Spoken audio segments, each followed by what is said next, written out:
I want to welcome people to the 44th Annual Eric Lindeman Memorial Lecture, titled Surviving and Thriving, Fostering Resilience and Community in a Troubled Time.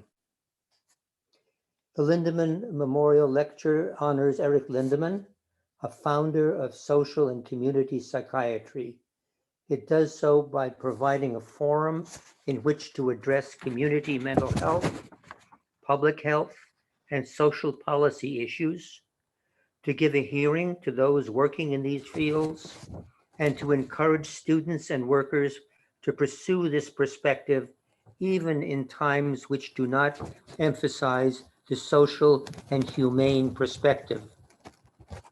It is important that social and community psychiatry continue to be presented and encouraged to an audience increasingly unfamiliar with its history and with Dr. Lindeman as a person.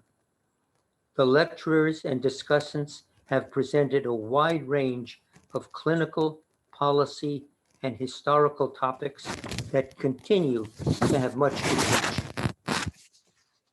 We are happy to announce that this and past Lindeman lectures are available on the website of the William James College.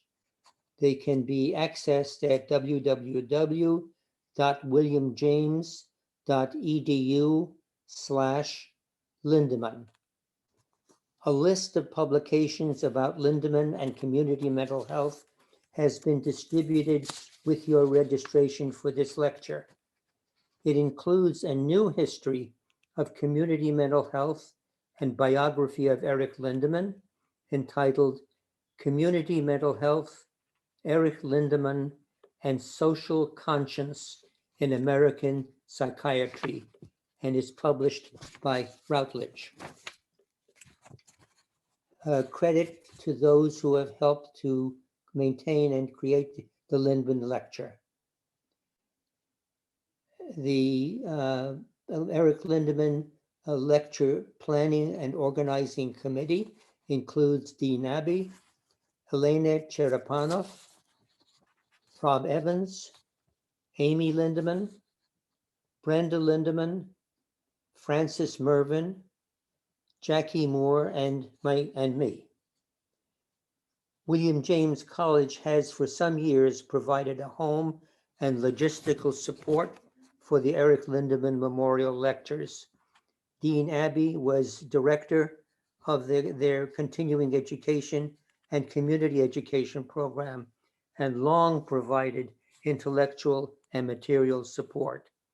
Emily Pierce is now continuing education project coordinator and has been invaluable with logistical support.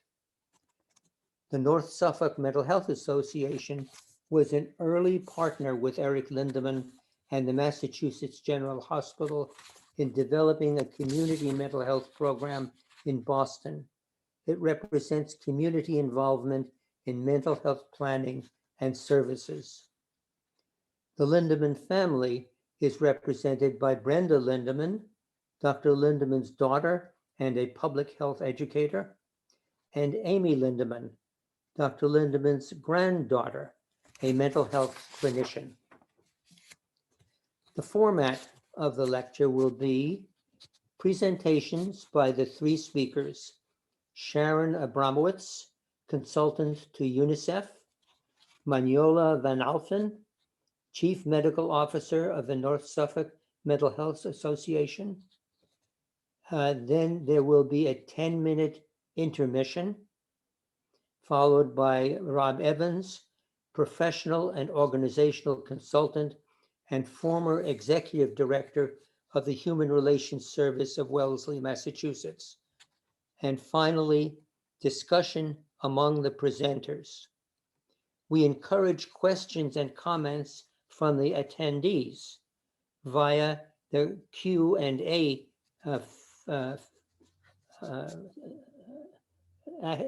access at the bottom menu. Include the writer's name and to whom they are addressed, and send them to Diana Satin or the panel. And finally, we end with a summary by the speakers. As to this Lindemann Lecture, we're living through one of the more tumultuous periods of history. It presents not only one crisis and assault after another, but also reactions representing conflicting perspectives and goals, which themselves present more predicaments as well as resolutions. How to respond? In the past, have people and communities simply hunkered down and waited to survive? Or have they fashioned responses that mitigated the suffering and helped find solutions and recovery? Do we have any more understanding and resources now than in the past? Is our strategy one of choice to fight back, as in Shakespeare's Hamlet, to take arms against the sea of troubles and, by opposing, end them? Or to strengthen the community spirit and bonds to prevent the damage from undermining predicaments, as in Rachel Costanian Danzig's Spiritual Resistance in the Vilna Ghetto during the Holocaust, and I quote, "The Jewish intellectual leadership in Vilna possessed the motivation and inner strength to deny the Nazis their vision of the Jews as being only submissive victims, mere insects. The intellectuals revealed enormous thirst for creating, sustaining their humanity, and fostering the creativity of others, in particular that of children. They created literature and art, poetry and songs, music and science, and described the events in their diaries. In the words of the Vilna ghetto artist Alexander Bogan, creativity in the ghetto represents a form of spiritual protection and armor, spiritual armor, against Nazi oppressor. When you are creative, you will not allow your spirit to be broken." Dr. Leo Baeck, a leading religious and public personality in pre-war Germany and a survivor, expressed the same thoughts. A people dies when its spirit and task die. In this Lindemann Lecture, we have the opportunity to explore resilience as a concept for understanding the response to crises, stress, and trauma. We will hear from three people who have experienced and thought about responses. Sharon Abramowitz, looking at cultures and nations. Manjola van Alphen, looking at communities and families. And Rob Evans, looking at institutions and programs. We look to the attendees to expand the perspective from your experience.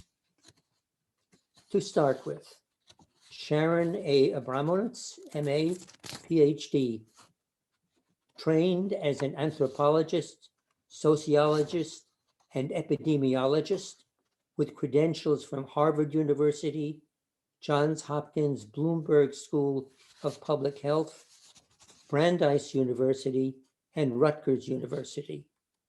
She is consultant to national and international organizations in global health, humanitarian intervention, and international development. She has many publications, including the books Searching for Normal in the Wake of the Liberian War and Medical Humanitarianism, Ethnographics of Practice. Dr. Abramowitz. Hi, everyone. It's nice to meet you.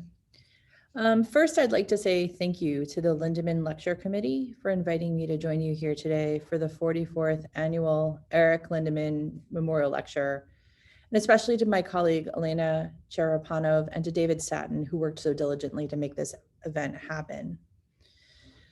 I'm meant to share with you today a bit of a global social science perspective on trauma and resilience amidst crisis. So I'm going to talk to you a bit about post-war Liberia, then tell you a little bit about Liberia during the West Africa Ebola epidemic, and then return us to our current COVID context in the US. Our task here today is to speak to the question of surviving and thriving, fostering resilience and community in a troubled time. I'm going to kick off today's lectures with a challenge to my fellow panelists. On Wednesday night this week, Louisiana-based writer, director, and film programmer Zandashe Brown posted a cri de coeur on Twitter. She said, and I quote, "I dream of never being called resilient again in my life. I'm exhausted by strength. I want support. I want softness. I want ease. I want to be amongst kin, not patted on the back for how well I take a hit or for how many. Instead of hearing, you are one of the most resilient people I know, I want to hear, you are so loved. You are so cared for. You are genuinely covered." My question for all of us today is, what is resilience? And what are we talking about when we talk about resilience? Is resilience innate or is it an inherited asset? Is it a personality characteristic or is it an externally ascribed label, as Zandashe seems to suggest? Is it a set of behaviors and practices, or is it luck in the face of danger masquerading as survivorship? Is it something that I have? Is it something that you do? Or is resilience something that someone else says when they don't know how to deal with our loss, grief, fear, or damage? Zandashe's tweet resonates with my years of research, which finds that resilience, particularly with regard to communities, is a kind of positioned speech that is used by bystanders, witnesses, or persons in positions of power. My first encounter with the term resilience came in 2005 when I was a young medical anthropologist researching the linkage between individual and collective trauma in Liberia during its post-conflict reconstruction after a 13-year-long civil war. At that time, Derek Summerfield, a London-based psychiatrist who worked in humanitarian assistance, was still making waves with his 1999 critique of global mental health and humanitarian programming. In his work, he attacked the use of the trauma paradigm to promote the traumatization of entire populations impacted by war and disaster. He argued that humanitarian programming was ascribing post-traumatic stress disorder to non-Western populations for whom the concept made no sense and was culturally and linguistically meaningless. He and others were frustrated with Western failures to recognize, quote, "the collective capacity of survivor populations to mourn, endure, and rebuild," end quote. From then, a turn from trauma to resilience became increasingly noticeable in the global mental health literature as mental health and psychosocial programs shifted from programs that included medical and psychoanalytic approaches to therapeutic interventions that emphasized strength-based affirmations of survivorship. Resilience is used to describe the people who survive, but it doesn't see the randomness or the brokenness that comes with survivorship. Zandashe's tweet, on the other hand, reminds us that there's an object to the subject, one who seeks love, comfort, care, and safety.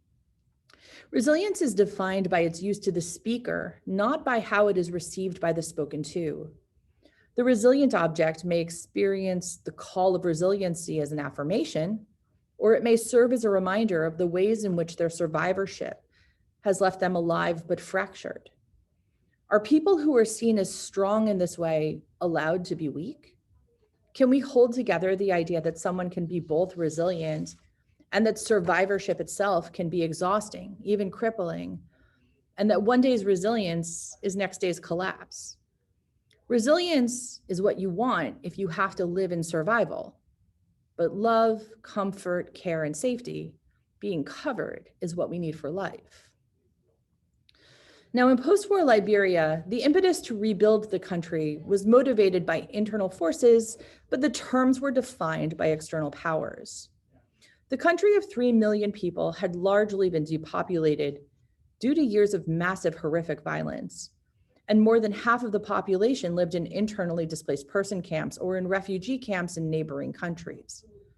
There was no shelter, plumbing, roofing material, or electricity.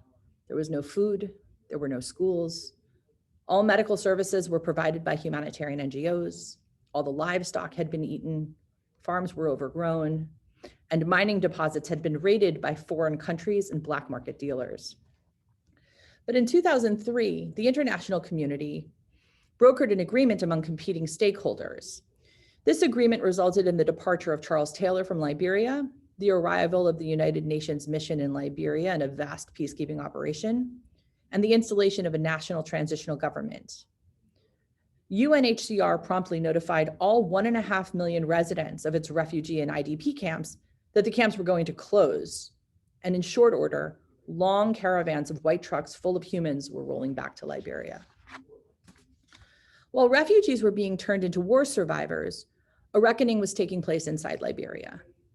During my research, Turkish journalist Sarif Turgut recounted to me how, as a member of UNMIL, she walked her 5'2" frame up to a drugged and armed Liberian rebel, poked her finger into his chest and said, "You aren't allowed to kill anymore." He handed over his gun. Another former combatant told me that he was devoted to fighting until he was taken to a DDRR camp for ex-combatants, where without his consent, UNMIL staff put him in a chair and cut off his dreadlocks. From that day, he said, he knew that he was done with killing. During my interviews, people talked about pivotal moments in their survivorship, and this may be a little graphic. A woman who fled an assault on her city only to watch her sister die in labor in a remote abandoned clinic.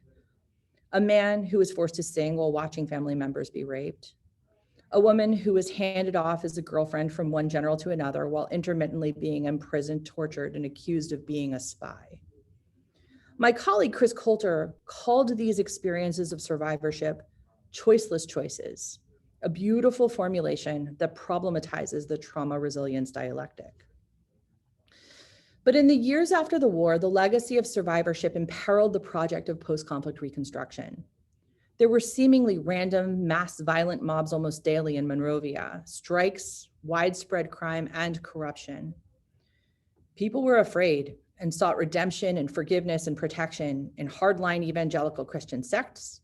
They waited for cash flow from family members in the UK and the US, and they listened to nonstop radio shows engaged in serious moral debate about politics, romance, relationships, parenting, finances, and family obligations.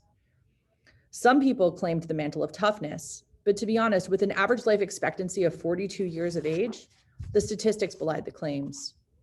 People were just dying of hunger, exposure, violence, untreated illness, and injuries for years.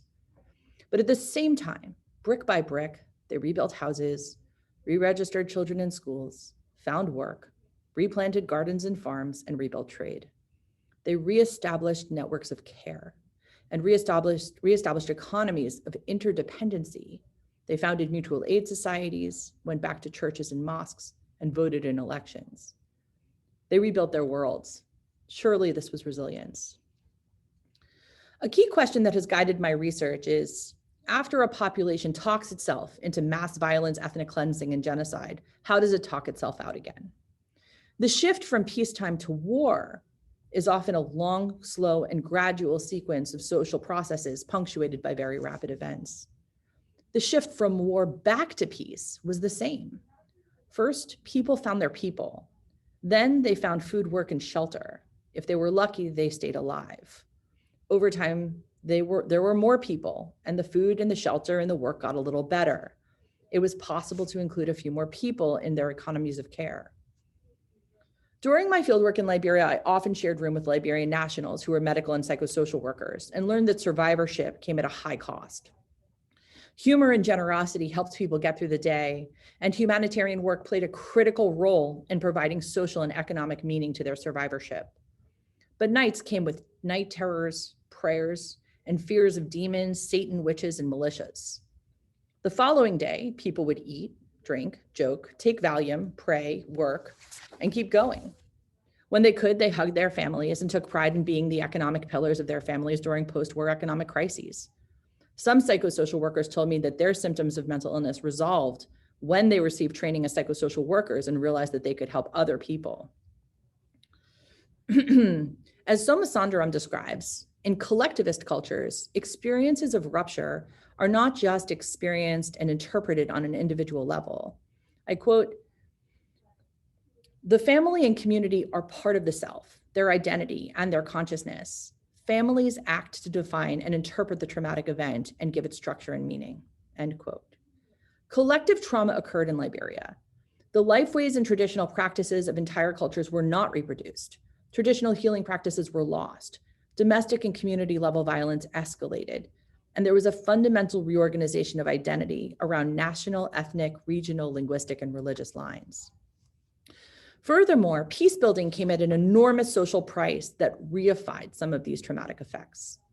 The collective trauma literature on post-conflict truth and reconciliation indicates that the individual work of forgetting is effectively essential for enabling reconstruction in post-conflict societies. Truth, reconciliation, and forgetting are uneasy bedfellows. And it seems that the work of forgetting in particular is vital for enabling the reestablishment of ordinary social, economic, and political routines. As a result, in Liberia, impunity for past and ongoing crimes was common. Murderers lived near victims, and everyone was being publicly encouraged to forget the past. By enabling a culture of peace and forgetting, people could buy a loaf of bread without getting into fights with their neighbors, but criminal acts, thefts, murders, and rapes in the community also went unpunished. At the same time, during Liberia's post-conflict reconstruction, individuals were reestablishing the ability to care for each other, to cover for each other, sometimes reaching across wide chasms of abandonment, loss, or abuse to do so. If a family had just a small bag of rice, they would give a few tablespoons to a hungry neighbor who suffered from a debilitating mental illness. Women reestablished SUSU networks for making loans to women who needed help. Kin-based and kinship by choice households were established. As communities repopulated, rules needed to be reestablished to address incidences of domestic violence in one household, or waste management in the street, or the direction of traffic. No one could survive on his or her own, but organically, through small and big acts of giving and receiving, people reestablished communities of care and microsocial systems of social order. From households through kin networks, student peer groups, and moot courts run by village and neighborhood elders, microsocial acts of giving and receiving helped people see each other again and invest in each other's futures. Through these microsocial networks, people reestablished intersubjective bonds in their intimate lives that grew tendrils and extended into wider, more abstract, but profound commitments to the community, the citizenry, and the polity. To anyone who's ever taken an anthropology course, I'll note the long history of anthropological theory in this section. From Durkheim to Maus to Geertz and Goffman, reciprocity, exchange, and interaction is how humans socially recognize another person as human in social relations and create bonds of mutual moral obligation. My own personal take on resilience aligns most closely with my colleague Catherine Panterbrick, who characterized resilience as, quote, a process to harness resources to sustain well-being.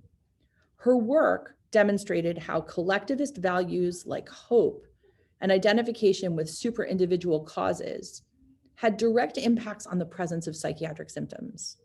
She said, quote, for me, what makes some families more resilient than others is their ability to hang on to a sense of hope that gives meaning and order to suffering in life and helps to articulate a coherent narrative link to the future from the past and the present. That hope or meaning making is the essence of a cultural perspective on resilience, end quote.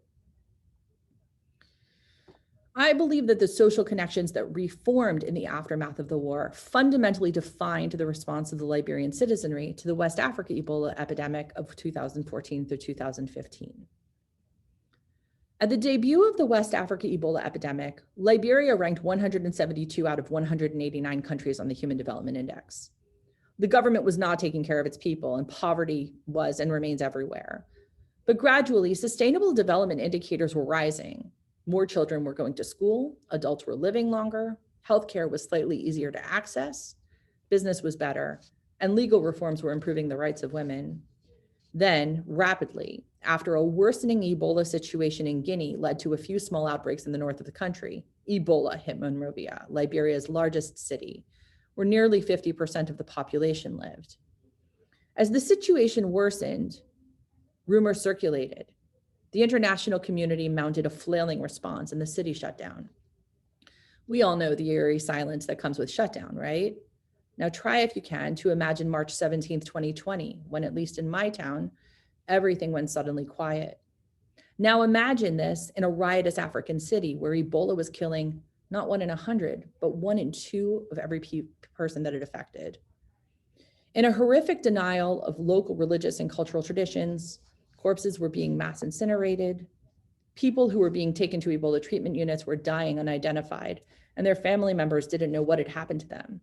Their food sources were disrupted, and the public was being told that transmission was happening as a result of quote unquote harmful traditional practices. With lockdown, the disease ripped through homes, leaving one household untouched while another might be nearly completely wiped out. Community members called Ebola hotlines that went unanswered for days, and everyone was afraid. But here's what happened. As much as they were able to, communities organized to care for each other, acting in lieu of the state. In an environment in which the most dominant public health message was, don't touch each other, people looked around their households and communities and saw that every single able-bodied teenager or adult lived with or was personally responsible for an infant, child, elderly person, sick person, or person with physical, emotional, and cognitive disabilities who needed assistance with toileting, dressing, eating, drinking, and bathing. There was no social safety net other than community. They covered each other. Community leaders brought food to people who were quarantined. Men and boys risked infection to set up and man roadblocks to limit population movement and took sick people to hospitals. Women cleaned, cooked food, carried water, and learned to make PPE from trash bags, ponchos, and rubber gloves. When hospitals turned away pregnant women in labor, sisters, mothers, aunties, and traditional midwives delivered the babies, even if their lives were at risk of infection. When the public health procedures that were implemented did not see the community members saw each other. They developed rules and then supralocal customary laws and practices that were meaningful and relevant to the local population to prevent the spread of infection. And they shut that epidemic down in just about 100 days. This was a triumph. And I want to say, as somebody who's looked at this a lot, this could be repeated in the COVID context. In hard times, individual bonds are forged through exchanges of care. Repeated, ongoing acts of care lead to wider networks of reciprocity and trust. Through these networks, tendrils of commitment extend to the rules, laws, norms, and morals that govern the community in the abstract, but are valued only to the extent that they are seen to see individuals as they are and to cover them. At the heart of community resilience is recognition of individuals' and families' need to give and receive care. Conversely, acts of withholding care, refusing care, or implementing policies that deny or limit access to care weaken, fray, and ultimately tear the bonds of interdependency that creates the conditions for not just survivorship, but forgive me, thrivership. I'm reminded of Zandashe's tweet again. It touched me because it showed that being called resilient for some is a false compliment. One is admired for surviving a life in which the world does not recognize their humanity, particularly their need to not have to worry about just surviving. The speaker absolves him or herself of their duty or responsibility to help the survivor survive, and at the same time denies their own need for care in turn. In the US, independence rather than interdependence is valued, and the cultivation of strong communities is not the focus of US public policy. Here, I'll alert you, I'm going to start drawing correspondences between the West Africa Ebola outbreak and the COVID-19 epidemic. But let me take a pause here and ask you to reflect on 3 questions. 1, can you think of one time before COVID when someone, not a family member, but in your social network, did something specific to take care of you personally? 2, can you think of one time before COVID when your community has done something specific to take care of you personally? 3, can you think of one time before COVID when your government has done something specific to take care of you personally, something that made you feel really seen? Care work is social action that is founded on vulnerability and need. While you're all aware that care work is work, you may not be aware that care work as a social action does essential social building that enables us to reproduce or amend the basic shapes of social life every minute of every day. These social actions, when they are seen and recognized and responded to, create or change social relations across which social meaning, social goods, and social values are transacted. Some of these ties are longer lasting, others more ephemeral. In the community that I lived in at the start of the COVID epidemic, Brookline, Massachusetts, one could see the bonds of community care at work in the drive to flatten the curve. People shut down their businesses, delivered groceries to their parents, pulled their children out of school, and waited. In the meantime, they brought lasagnas and cookies to each other's doorsteps. They called to check in and they shared news. It may not have felt so at the time, but the COVID shutdown constituted action in the sense that it was a vast array of active efforts, intentions, and engagements that created the mass shutdown, all for the purpose of individuals protecting each other. As COVID time passed, that COVID-19 social fabric frayed in a ribboned political discourse, as well as amidst a bewildering panoply of social, public health, and science and medical policies that sometimes were unmoored from virological, social, and psychological facts of interdependence, interconnectedness, and reciprocity. We're welcoming the miracle of a COVID vaccine, but we're wholly unprepared for an imminent present in which COVID variants can still emerge. Millions of Americans with compromised immune systems remain at risk, and too large of a plurality in the US population reject basic public health measures to allow for the complete eradication of the virus. Sharon, Yes? 10 minutes. No problem. Okay. We became more passive, waiting for the next policy to roll out, and more divided.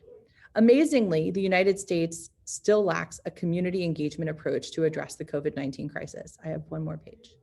But at the same time, in our interpersonal encounters, really important shifts happened. When people asked you how you were or wished you well, for example, they meant it, and they wanted and came to expect a real answer. Children jumped in parents' Zoom calls, groups of seniors stayed connected by playing Pinochle on Zoom. Make no mistake about it, these minor changes are potentially massive cultural shifts with political significance. They reflect changes in how we do the work of recognizing each other's humanity as a society, and we don't know if they will last. We need to ask ourselves, what is the meaning of community in a post-COVID America? What do we want from our communities? What do our communities want from us? When we talk about resilient communities, are we patting our neighborhoods on the back for how well they took the hit? As an anthropologist, I take pause at the seemingly divergent paths that define resilience for collectivist cultures as negotiated through family, social, and cultural worlds. In contrast, Western cultures are seen as individualistic, and therefore the impetus for resilience is on the individual. I'd like to suggest that that's simply not how culture works. Our quite collectivist culture here in the United States foregrounds individualist action with its emphasis on independence, resourcefulness, and self-reliance. We all experience that emphasis together in ways that create shame for seeking interdependency. Even our politics shame us for having needs of all sorts: healthcare, education, housing, income, and transportation. This makes the United States a hard place to build community, especially resilient communities. Our values of independence, autonomy, and go-it-aloneness become a mistaken proxy for resilience. The COVID-19 emergency highlighted this cultural facet of our lives and showed that many people were less than satisfied. I hope that in the post-COVID landscape, communities of all kinds will define new aims for their futures, sustain meeting, and hold on to the gains they've made in connectedness. I hope they will be able to mourn their losses and move forward differently rather than going backwards to an already imagined, idealized before times. As I said earlier, resilience is what you want if you have to live in survival, but love, comfort, care, and safety, being covered, is what we need for life. Fostering a community is not difficult. Trade food, send notes, bring news, accept help. You don't have to like each other. It's not even clear that liking your community members matters at all. You just have to help each other. Our lives are anomic and isolated, and political and social and economic structures make it difficult for intersubjective recognition to take place. Communities will survive and thrive when we grant ourselves the permission to need and be needed by our neighbors outside of emergencies. Thanks.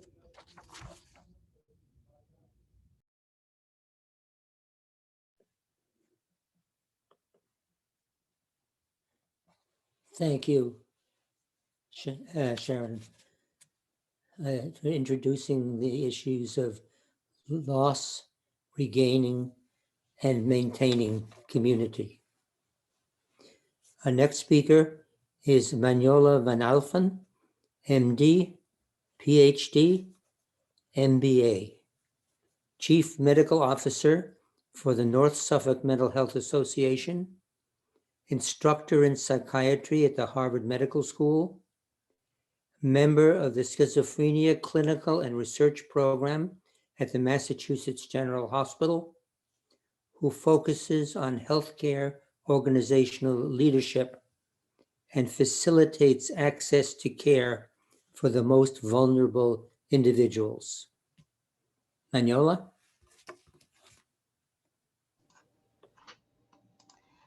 Thank you very much, David. Hi, everybody. David, I just want to join Sharon in thanking you and the 44th Eric Lindeman Memorial Lecture for inviting me, as well as my own organization, North Suffolk, for sponsoring and for supporting this great event for so many years. It's a pleasure to be here. I'm just going to share my screen right now. Hope you can all see this. Just one second, I'm going to put it on. So, wow, Sharon, that was quite a talk. That was definitely some deep thinking and a lot of thought provoking, and I'm really grateful to have had a chance to meet you and to share this experience with you. So we're going to come back to 2020, 2021, and we're going to talk about a community mental health agency, which is North Suffolk Mental Health Association, and how we managed to survive and thrive throughout the pandemic, with some ways that maybe are not as new, but definitely that felt innovative and that definitely ensured the well-being of everybody, including staff and our patients. So, okay, I just want to remind everybody that May is Mental Health Awareness Month. For those who know me, that you know that I like to think of mental health awareness as every single day of all 12 months in the year. But I am glad to have had the chance to have the 44th Eric Lindeman Lecture during the month of May. So just spread the word, guys. We always have a lot more work to do, not just to create awareness, but also to provide access to care. Just very quickly, I don't know how many of you are familiar with North Suffolk Mental Health Association. We're a not-for-profit behavioral healthcare organization based off in Chelsea, but serving multiple communities, including Winthrop, Revere, East Boston, the Boston City, and the surrounding areas. We've been around now for a good 61 years and still thriving, and we employ about 900 plus employees, and we serve about 10,000 individuals yearly. We offer anything that's not inpatient, so from your classic ambulatory services that provide mental health, psychiatry, and counseling for individuals with serious mental illness, and substance use disorders, from childhood to teenagers to adult and to the elderly.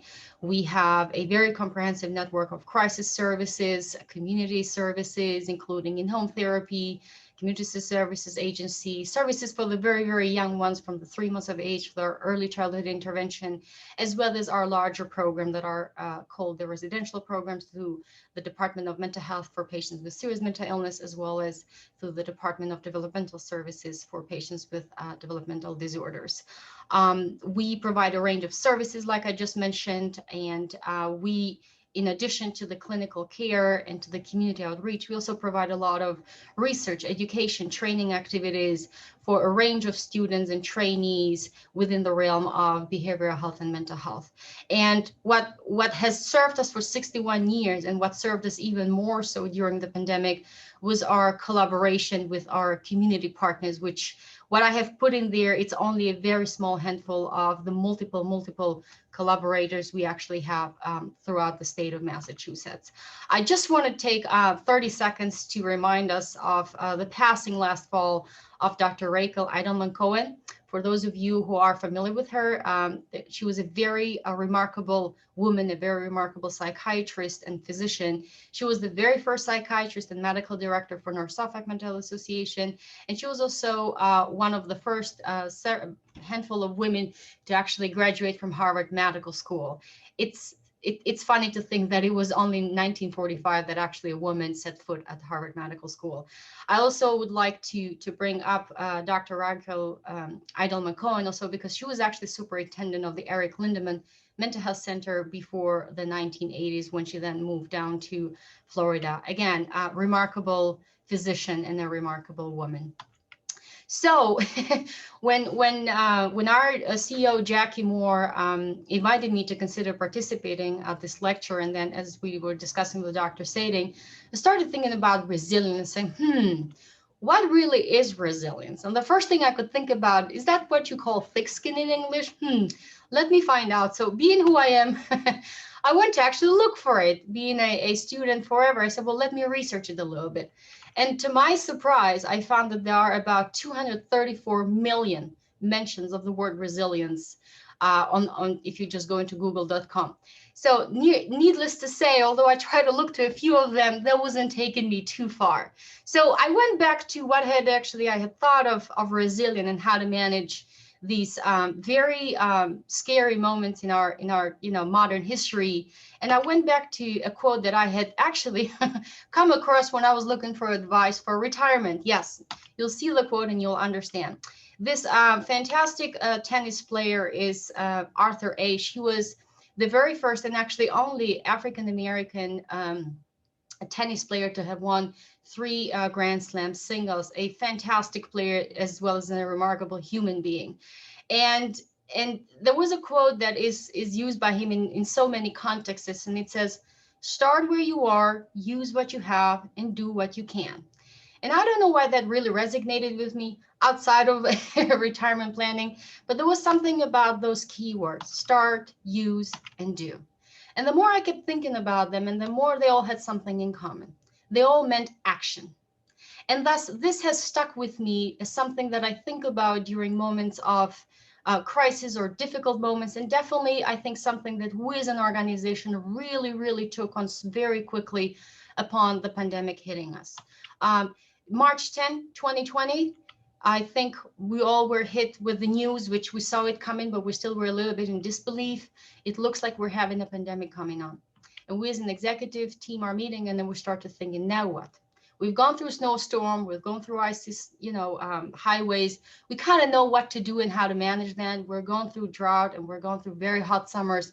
We kind of know what to do, but what about this? Yeah, there was another one 100 years ago, but we haven't really gone through it. So needless to say, we and the rest of the world, we're all scratching our heads and thinking, how are we going to get through this?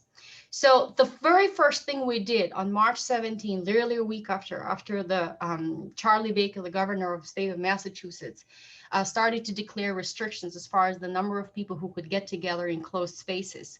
We had to come together as an executive team and decide, what are we going to do? We serve 10,000 employees annually. We can't have everybody work remotely. We have about 3,000 patients who we see in our 4 clinic locations.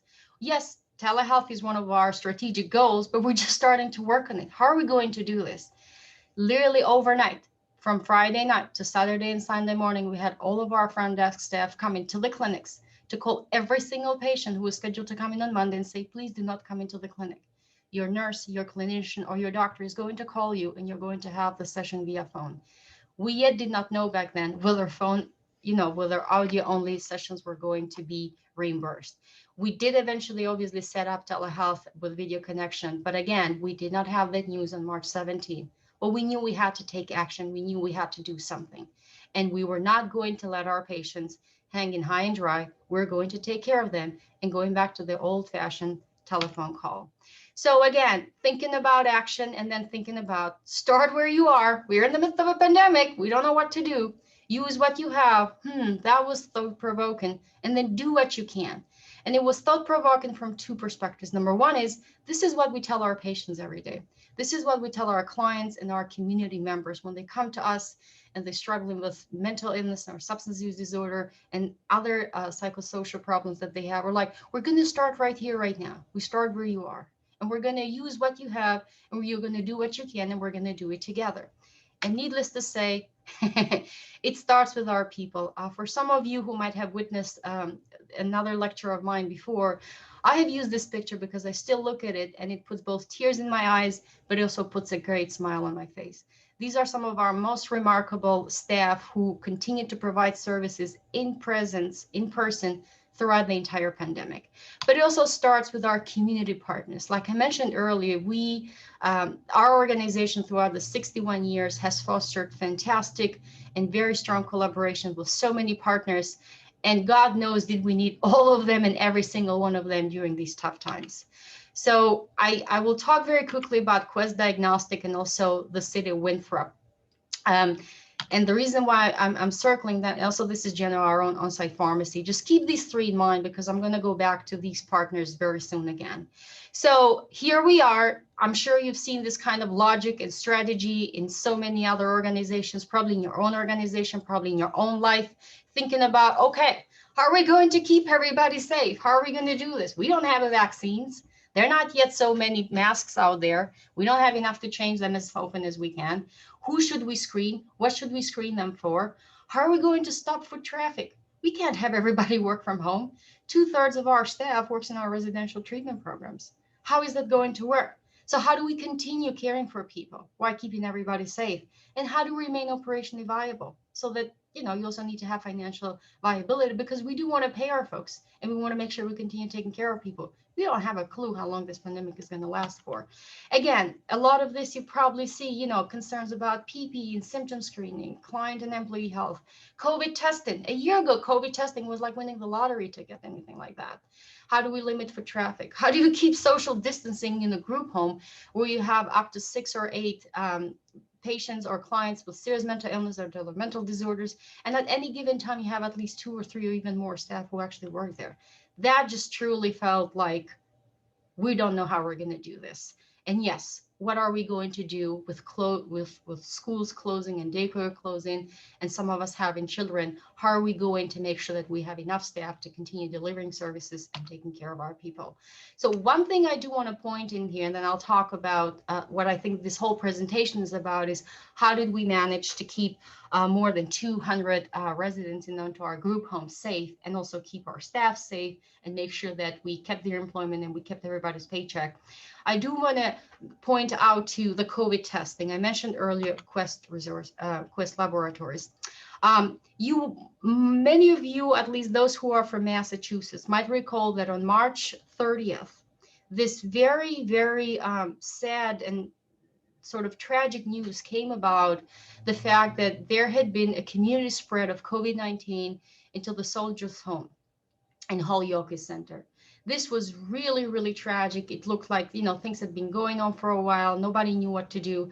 At that time, every day it looked like the number of deaths was growing. And I don't know how many of you know, but by the end of this community spread, more than 100 residents from the Soldiers' Home actually died, from which at least 78 had a confirmed COVID test positivity. So here we are, and it's me and Dr. Jackie Moore and Judy Lemoyne and Julio Vasquez and Jason Romano and Kim Joyce. This is our executive committee. First of all, we became home because we're meeting 7 days a week, literally 7 days a week, and we were meeting for multiple hours a day. We had to figure out, we can't be having this happening into our group homes. We have more than 43 different residential programs. We cannot be having this happening into our group homes. How can we keep people safe? This truly felt like an impossible task. Around that time, we also found out that at least 2 patients in 2 of our group homes, 2 of our residents, had actually been hospitalized and found out to have COVID-19. this again is a time where you couldn't just send people over for testing. You really had to figure out how to go about it. And this is where I still remember we have a partnership with Quest Laboratories. I literally called them on the phone and I said, Durbin, I need help in here. I have group homes. I have residents who are testing positive. We really need your help. Can you find some swabs for me? He said, Manjola, how many do you need? I said, I need 12. He said, I'm going to give you 20. I said, God bless you. But now, again, this was early on. We didn't know were we okay to do the test. Should we have some specific test? One of our group homes was located in Winthrop. And that was actually when I really reached out to the Board of Health in Winthrop. And this nurse, whose name is Stephanie, was one of the most fantastic and wonderful human beings I have ever met. And I said, Stephanie, I need help. Can you help me do this testing? We don't know how to do it. We've never done it before. We understand it's just a swab. How do you think we should go about it? She said, Manjola, no problem. I can help you. I said, but I have another group home in Chelsea. And I said, it's out of your Winthrop town. She said, no problem. We can do both. And it was her. And it was also one of our nurses who actually went to the Winthrop fire department to ask for hazard suits. Again, this was a time when we did not have enough PPE. We didn't have face shields. And then these two folks, looking like they were going into the moon, they went into group homes and they tested everybody. And needless to say, in one of the group homes, several other patients actually tested positive. So we were really scared. We were scared we were going to end up having a tragedy like that at the soldiers' home. So one of the biggest thing was, how could we stop traffic? Every group home is served at least from 2 to 3 staff every 8 hours. So within 24 hours, you can have anywhere between 5 to 8 people entering the group home. Well, that did not really look like foot traffic control. So, and this is where our CEO, Dr. Jackie Moore, again, in one of these infinite executive team meetings, she said, guys, you all remember the pandemic in the 1918, just before the First World War. And she said, I was reading somewhere that, soldiers in barracks, they were actually really barricading. And she said, what if we just offer our employees to live in? I was the first one to be in complete disbelief about it. I'm like, who's going to be willing to live into a group home with the patients 24/7? And then for how long? Is this going to be for a week? Is it going to be a month? We don't know when this is going to end. How are we going to pay people? What about patients? These are patients, some of them have severe mental illness. They can't sit still. They can't sit inside. They're going to want to go outside. What if they're going to become aggressive? What if we're going to have an increase in psychosis and in violence? So all of these thoughts went through. Nonetheless, though, we proceeded with Jack's recommendation, and once we discussed with the director of residential program, it came out actually a lot of people were interested.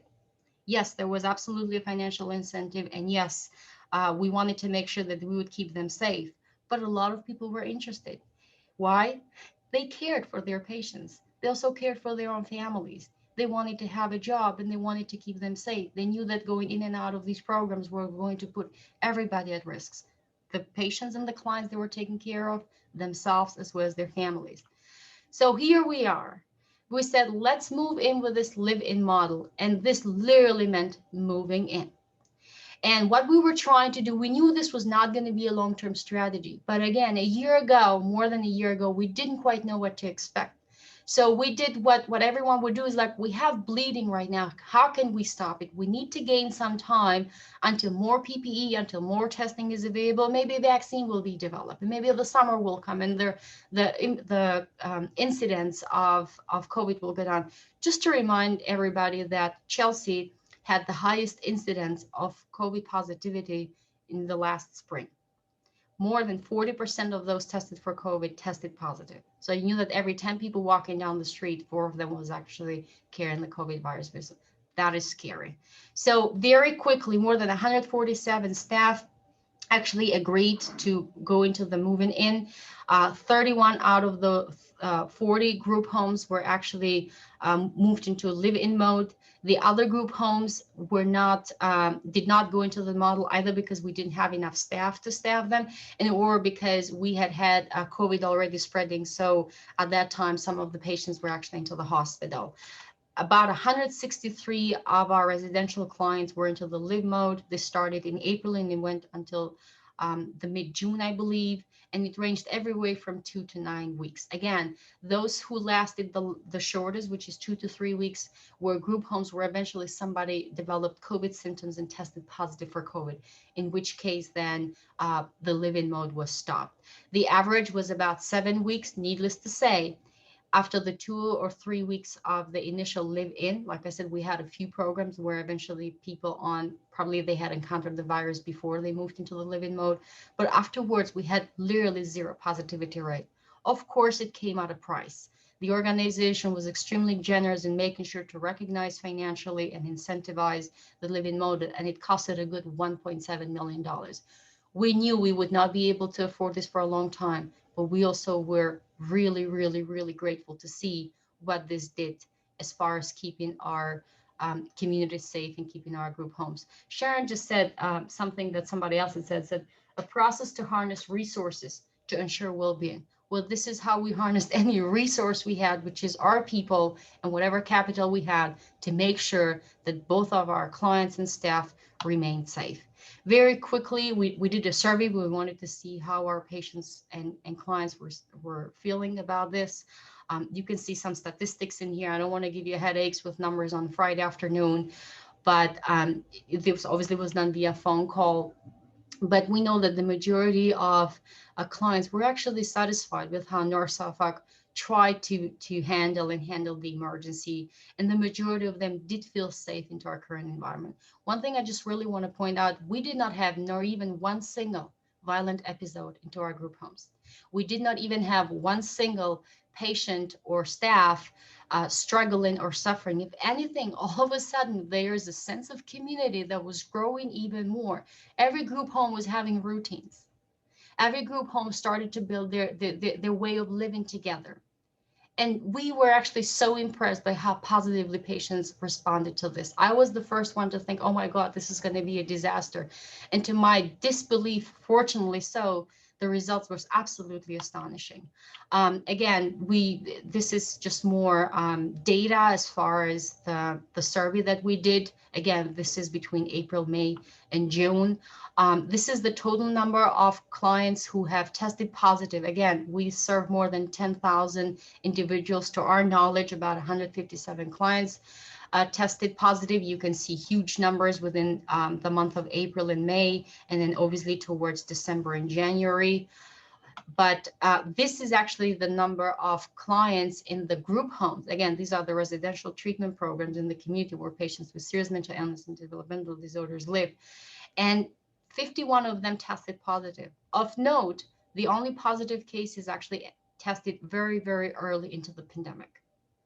And that it tested only into the group homes that had actually not gone into the live-in mode. We lost a total of 7 clients from North Suffolk to COVID, of which only 5 of them actually lived into the group home.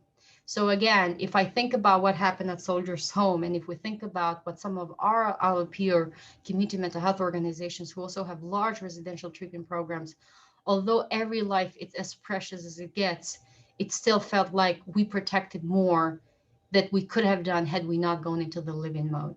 So yes, it did help to stop the bleeding, and it helped a great deal. One thing I hope I have time, I want to go through is we wanted to know how the programs were doing. So actually, Jackie Moore asked all of the residential service managers and program managers, said, we'd love to have some daily check-ins. We'd love to know how people are doing. I'm going to read this email. I have changed all of the names of the clients to ensure everyone's privacy, as well as the name of the staff who wrote this email. If I get a little teary and trembling my voice, it's because it is touching. And it says, hello. Today, myself, Maria, and Steve told everyone in the home of John's passing. This was a time where 2 clients from the same group home passed away from COVID. Tom seemed somber. He got a little quiet, but he's handling it well. Nick took it in and showed little affect. Ben did not appear to show any emotion. Did show emotion when Maria rubbed his head. He's definitely an Italian man, loves the head rub. You know, my grandfather used to make us kids rub his head whenever we were over his house. We would run and hide. The slowest kid got stuck for a good half an hour. Lol. The guys were planning on having a barbecue. It was a little chilly, but they cooked out and ate in. Steve made enough food to have invited 10 more people. I ran over to Stop and Shop to purchase some potato salads and cupcakes to round off the meal. The boys were doing fine when I left. Maria got a great picture of the group before she left. Spoke with quite a few of the staff. As expected, they were in disbelief. To lose one family member is hard, but to lose two is unimaginable. I say family because everyone I spoke with mentioned that they were a family. They had memories and stories. It was another sad day, but I think it will bring everyone closer together. This was one of the group homes who lost two of their residents to COVID, and eventually they moved out of the live-in mode, but nonetheless, they kept sending daily check-ins because we wanted to know how people were doing, and they cared to let us know. And I think this says a lot about what it means to get through this together, how North Suffolk supported the community, but also how the community supported us back, how our residential staff literally rose to the occasion, and they did anything they had to do to take care of our clients, but also how our clients got together and supported each other through loss. And it's true, they consider themselves family, and so do we. Noah, Yes. 10 minutes more. Okay, thank you, David. I appreciate that. So very quickly, again, we all did well in the summer, like hopefully most other towns in Massachusetts. As fall came in, we all started to be concerned about COVID coming back at higher numbers with the regular flu season and with people moving back into more close environments. We were not able to go back into a living model for multiple reasons, but also this was a time when actually the state had instituted bi-weekly COVID testing. This is, again, going back to use what you have and do what you can. One of the partnerships, again, back to Quest collaboration, was to secure and vertically integrate our own COVID testing operation, which we did for the month of September, October, November, and December. This allowed us to actually test all of our employees bi-weekly. And again, this was funded by the Department of Health, by the Department of Public Health of the state of Massachusetts. And it truly helped us support the safety of all of our clients and also of our staff. And we have not had any more losses to COVID as far as our clients since the fall. And I'm also very, very happy to say that while we had about 160, 170 staff that tested positive throughout the pandemic, we have lost no staff to COVID, which I feel very grateful about.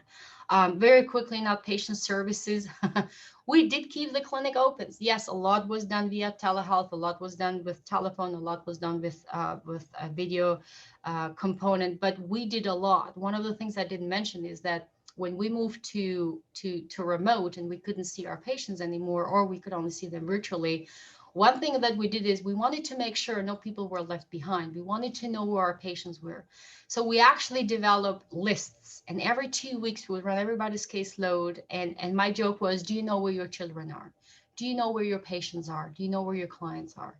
So every 2 weeks, we would make sure to see, when was the last time every patient was seen into the clinics. And if they had not been seen within 30 days or more, did not have a follow-up appointment, they would get a phone call from the nurse, their clinician, their doctor, or from front desk administrative staff to check on them and see how they're doing. We're always asking about COVID. We're always asking about their families. And in fact, we also had a lot of patients referring their family members to our services. Needless to say, requests for services increased drastically. And I'm very grateful of how the North Suffolk leadership was able to keep up with that demand, put resources in, provide all of the technological, and I just want to acknowledge our information technology department, who did a fantastic and amazing job in making sure that we had all the tools that we needed to continue providing uninterrupted high quality of care to all of our clients and to our patients and to their families wherever they were into the community. We have some specialty clinics, which is clozapine or long-acting injectable antipsychotics. You do need to see people in person. And again, I can't thank enough a lot of our medical and clinical staff and our administrative staff into the clinics. And so did in-home therapy, and so did Boston Emergency Services. All of these staff, they continued to be out there in the field, in the community, serving people wherever they were, where it was emergency room, whether it was the Chelsea Recovery Center, where it was into the patient's home. Was it easy? No. Did they do it? Yes, they did. And they did actually a great job. I'm not going to go into details, but obviously, we are now at a time where COVID vaccine is present. And once again, thanks to our partnerships with with Department of Mental Health, with the also Department of Public Health, our own in-house pharmacy, were able early on in January and throughout the month of February, especially, to start offering vaccines to all of our staff. We continue now to provide the vaccines, and numbers are up and going. We are all dealing with vaccine hesitancy, so we are doing our best to support our staff, our patients and clients and their families. In fact, some of our colleagues at the Freedom Trail Clinic also developed an algorithm. This must look a little tricky, but it's not very tricky. It's truly, we felt that patients, especially patients with serious mental illness, who ordinarily have a lot less access to preventive care of any kind, or even just the routine vaccinations, were probably going to be less likely to have a very quick access to the COVID vaccine. So each of our clinicians and providers, we actually kept asking patients at every single encounter, has anyone offered the vaccine to you? How do you feel about it? Do you want to take it? We wanted to make sure we did everything we could to support our patients from A to Z when it came to thinking about the vaccine, talking to them about their concerns and risk, educating them with scientific data, but also making sure that we supported them. A lot of our patients don't have computers. They might not necessarily find a link. So there's been a remarkable work from our staff. So it starts with our people. Well, it continues with our people. We are so blessed and fortunate. We have an amazing group of 940 plus staff who work with North Suffolk. And if resilience means to stick together and start with what you have and do what you can and not necessarily looking backwards, well, then we did it, and we did it thanks to our partnerships and to our love. And I also want to say one thing, though, just to close it in. I feel like resilience is what community mental health has actually always been about. We tend to serve those who are the most vulnerable of our communities, those who are the most in need, those who normally have fewer resources and have less access to care. And that's what community mental health has been doing now for decades, including North Suffolk, including all of our peers within the state of Massachusetts, and I think also throughout the United States. I heard Sharon when she said there's not much a sense of community maybe in the US compared to some of the rest of the world. And I'm from Europe, so I can see some differences. But let me tell you, there is a strong sense of community into community mental health, and I'm very proud and privileged to be part of it. So again, I just want to thank you all, and thanks also all of our partners. We are just very blessed with the support we have had, and some resources. And yes, please take your best shot. Get the vaccine or help somebody else who is worried about it, or resident. Please do your best to educate and support them about the benefits and or the potential risks of the vaccine. Thank you very much for your attention. And David, thank you again for the opportunity.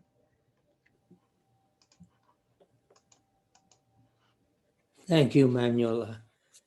Another view of the mental health and professional facility being a part of the community and drawing together to help the community care for itself. We've been sitting for a while. Let us take 10 minutes off and return at 10 minutes of 4 to continue the Lindeman Lecture.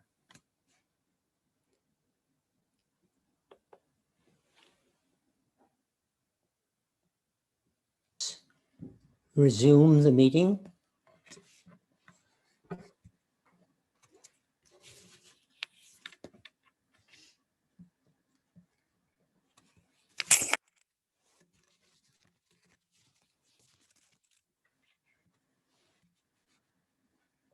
Our next speaker. Can you hear me?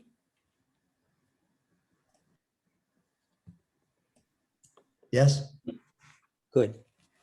Our next speaker is Rob Evans, EDD, psychologist and school consultant.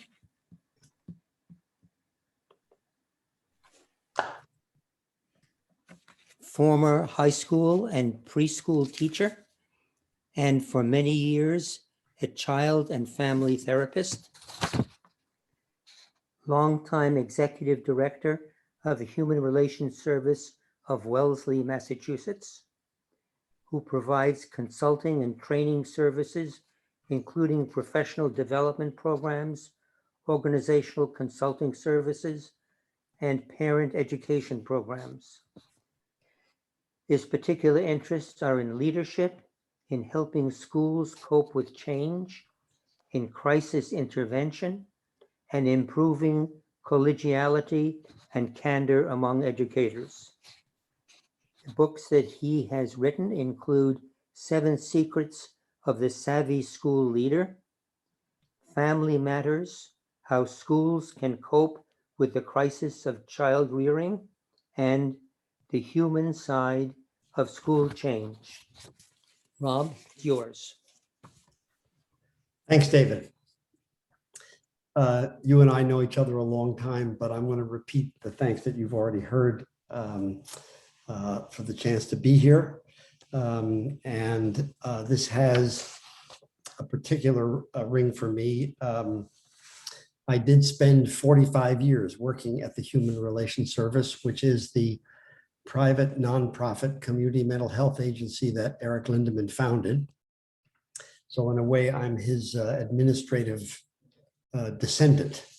I guess you should say. I've retired from there several years ago, but it was more than the high point of my life to be there as long as I was and to work with my colleagues there. I'm going to try to do the best I can to speak from my own sort of personal knowledge base and perspective about our topic today. It's been fascinating to hear Sharon present, especially to hear what she had to say about Liberia and about the implications and the comparisons in terms of collective and independence and stuff like that that differ in societies, but also to be reminded of the ways in which coping involves all sorts of complexities. And I hope we're going to have a chance to return to that.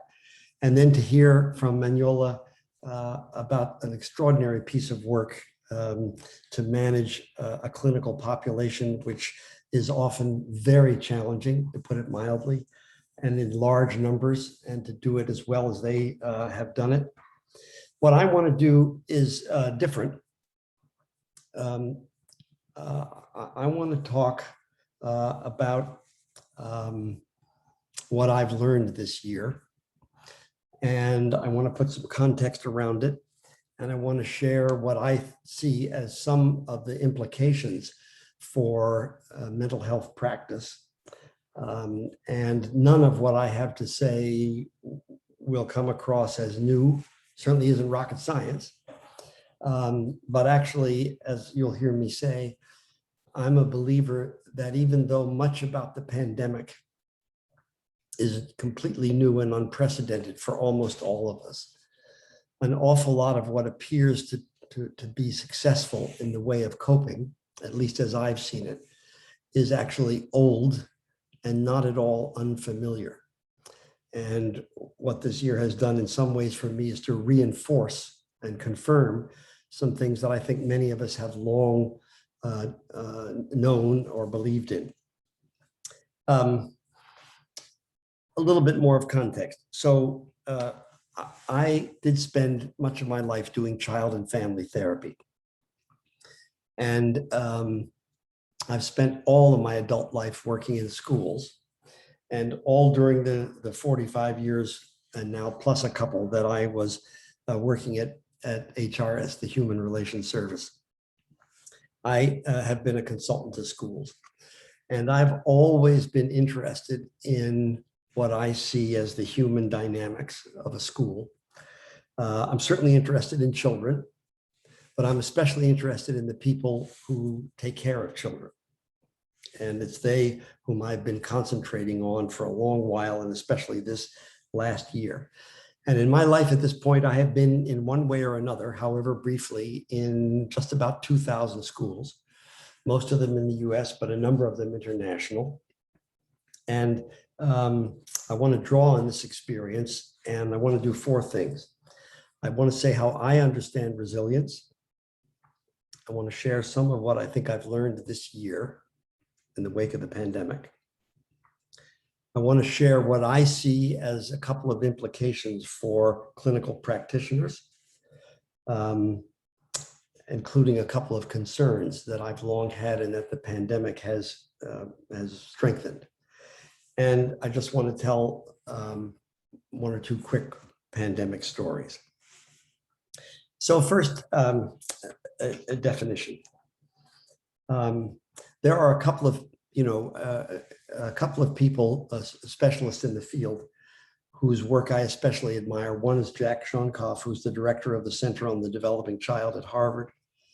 And he defines resilience as saying that it depends on supportive, responsive relationships and mastering a set of capabilities that can help us respond and adapt to adversity in healthy ways. And essentially what he says we ideally do when people are resilient is to turn toxic stress into tolerable stress.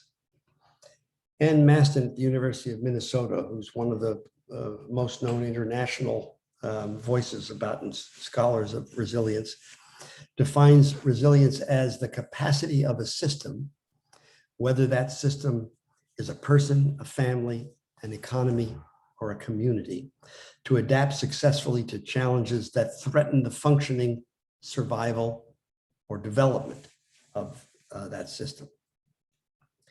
And as a species, we have a very long history,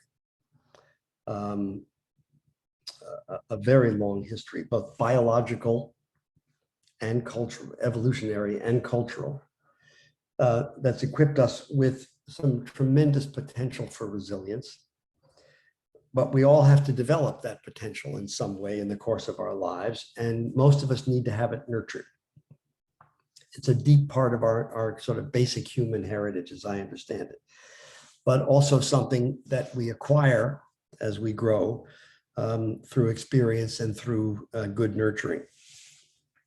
Over and over and over, it almost doesn't matter what specialist or wherever you turn to, over and over, you find people saying that there's a common set of characteristics that predispose children, whom I'm mostly going to be talking about, to good outcomes in the face of adversity.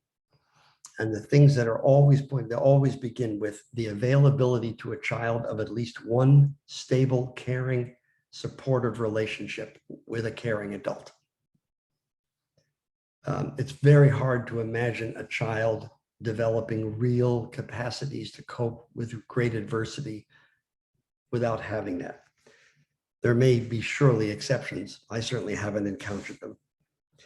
A second thing that turns out to be important is to have developed a sense of mastery over life circumstances, which is something that you acquire as you grow up, in part by mastering challenges, not in fact by growing up on a straight and narrow and a smooth and even in which you don't have anything that you have to master.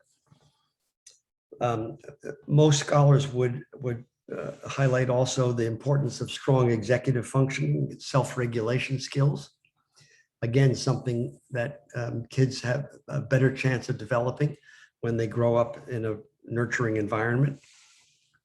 And then increasingly, it seems experts have been paying attention to the importance of a supportive context of affirming faith and cultural traditions, because what constitutes good coping is not the same all around the world. It's important for children as they grow, if they're going to turn out to be good copers, to be able to draw on the resources, the cultural resources, and often religious resources of the communities in which they live. And then you always find this, that resilience can be built through experience. That is, it's not something that some kids are born with and just have. Some people have and other people don't. So this is an old dilemma in psychology and in mental health. Things that were once seen as just there or not are eventually often seen as the result of experience and culture and society and learning and so on. And certainly if you gathered this afternoon all of the big names in resilience research, I think they would all probably say, yes, resilience can be built through experience. I have a slight hesitation. I don't disagree. But I think we often have missed the boat some in how we understand this, because I would say it can be built through lived experience rather than, say, inventing a course in resilience to be taught to suburban school children or something like that. There was one of the most famous papers ever written in the field of resilience was back, I think, in '87 by Michael Rudder. And one of the things he talked about there was that children can develop resilience through what he called stealing experiences. Steel as in the metal. Experiences that steel you. And what he meant was that when kids have a chance to practice their skills and master age-appropriate developmental challenges, and to be tested in some ways by those challenges, it improves their adaptive capacities, as well as their confidence in their adaptive capacities. This is also widely shared in the field, and something that stands out. The hesitation I have is that here in America, we often do things differently. The great Swiss psychologist Jean Piaget, who famously decades ago developed his developmental theory, in which children move through 6 stages of cognitive growth as they age from young children and grow up towards adolescence. Piaget used to talk about what he called the American question. And what he meant by that was he would go around the world lecturing, and what he was doing was describing a series of stages, 1, 2, 3, 4, 5, 6, that happened sort of naturally unfold in the brain of a developing child. And all around the world, people would listen and respond. And only in America would he get all the time questions like, how can we speed this up? How can we do this better? And he felt there was much less respect for development and much more of a kind of an urge to accelerate, which was, in his view, not developmental.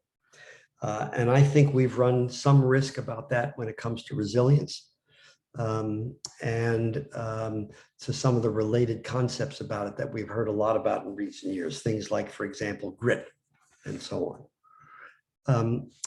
And then I have this experience in my life as a psychologist and somebody who's worked in a couple thousand schools. And I don't have research data on this, I just have experience. But my experience is that most children are mostly resilient without special help and training. All kids have fragile moments and interludes. And there are certainly children who are truly fragile, no mistake. But most are mostly resilient. And especially if they're given a chance to have those stealing experiences that Michael Rudder talked about, and a chance to develop their adaptive capacities by solving meaningful challenges. So that's how I understand the concept. I wanted to speak second about what I think I've learned this year. So since last March, I have done a little over 450 Zoom meetings with thousands of educators and parents around the world, mostly in the USA, but internationally as well. And I've had a chance to listen to and ask questions of and reflect with thousands of people in schools, not just about kids, but about their own experience this year in COVID. And as I was listening to Sharon and to Manjola, I was thinking in detail and with vividly about some of what I heard.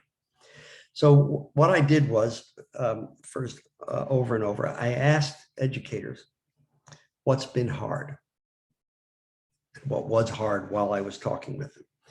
And I heard a litany, and it was almost always the same things over and over. And some of them would be the same things of people in any walk of life.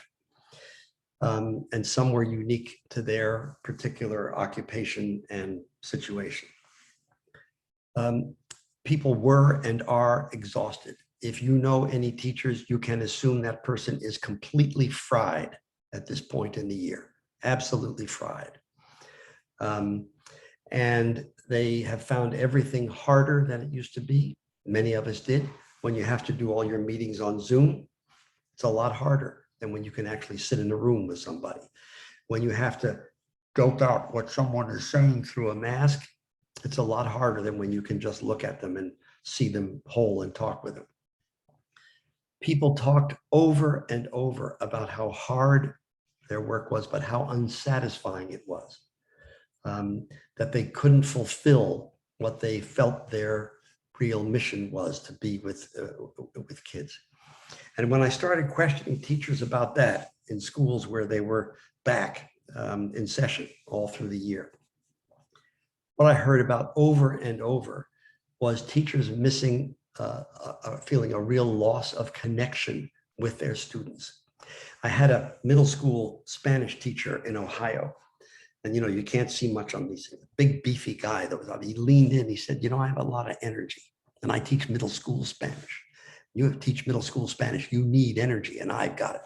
And my kids feed off my energy and I feed off of theirs. And then he said, and I can't do that through these goddamn little boxes. And over, I heard from teachers about missing links to kids. Teachers would talk about, for example, not being able to, they asked students, did you get that? But not being able to tell from the Zoom box what they could tell if they were in person. That even if the student said yes, the answer was really no, which they could tell by looking, and was much harder for them to do. And I didn't need to be reminded that teachers love connection to kids, and it's what animates them. But I heard about it over and over and over. And I also heard about their loss of connection to each other, to one another. I forget it, a teacher, never forget, in that same school where that Spanish teacher spoke, she said, I'm single, I live alone. Most of my best friends are on this Zoom screen. I can call them on the phone. I can see them like this, but I can't see them between classes. Their school was closed. I can't walk down the hall and talk to them. I can't get help if I need it. And I feel very isolated and alone. And there were millions of people who felt isolated and alone all the way through.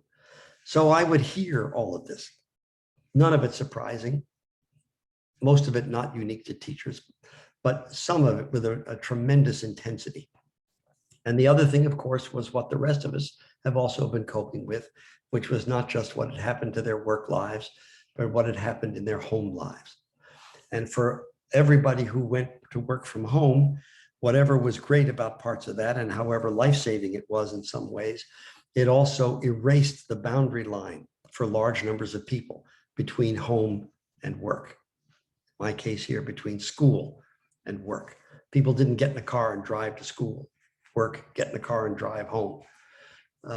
Everything was packed in, and the work life, which became much more consuming and took much more time, kept eating into the home life.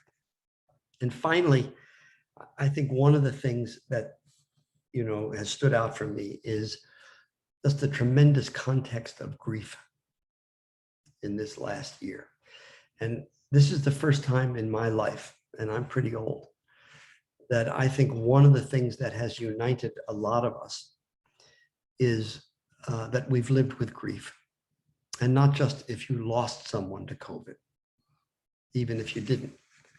The context of grief for what's been lost, not just lives, but experiences and daily connections and rituals and things that give life meaning. And there's been a tremendous amount of grief. And my own view is that some of the really awful behavior that we've seen by some people at some times has below it a real measure of unacknowledged grief. So I asked all that and I heard all that. And then I would always ask a question that I imagined to myself without knowing it, that Eric Lindemann would have asked, because he was somebody who was interested not just in predicaments and problems, but in strength and coping. And I would ask, so given all this, how have you coped? What has helped? And I got to listen to people tell themselves and one another what had made a difference.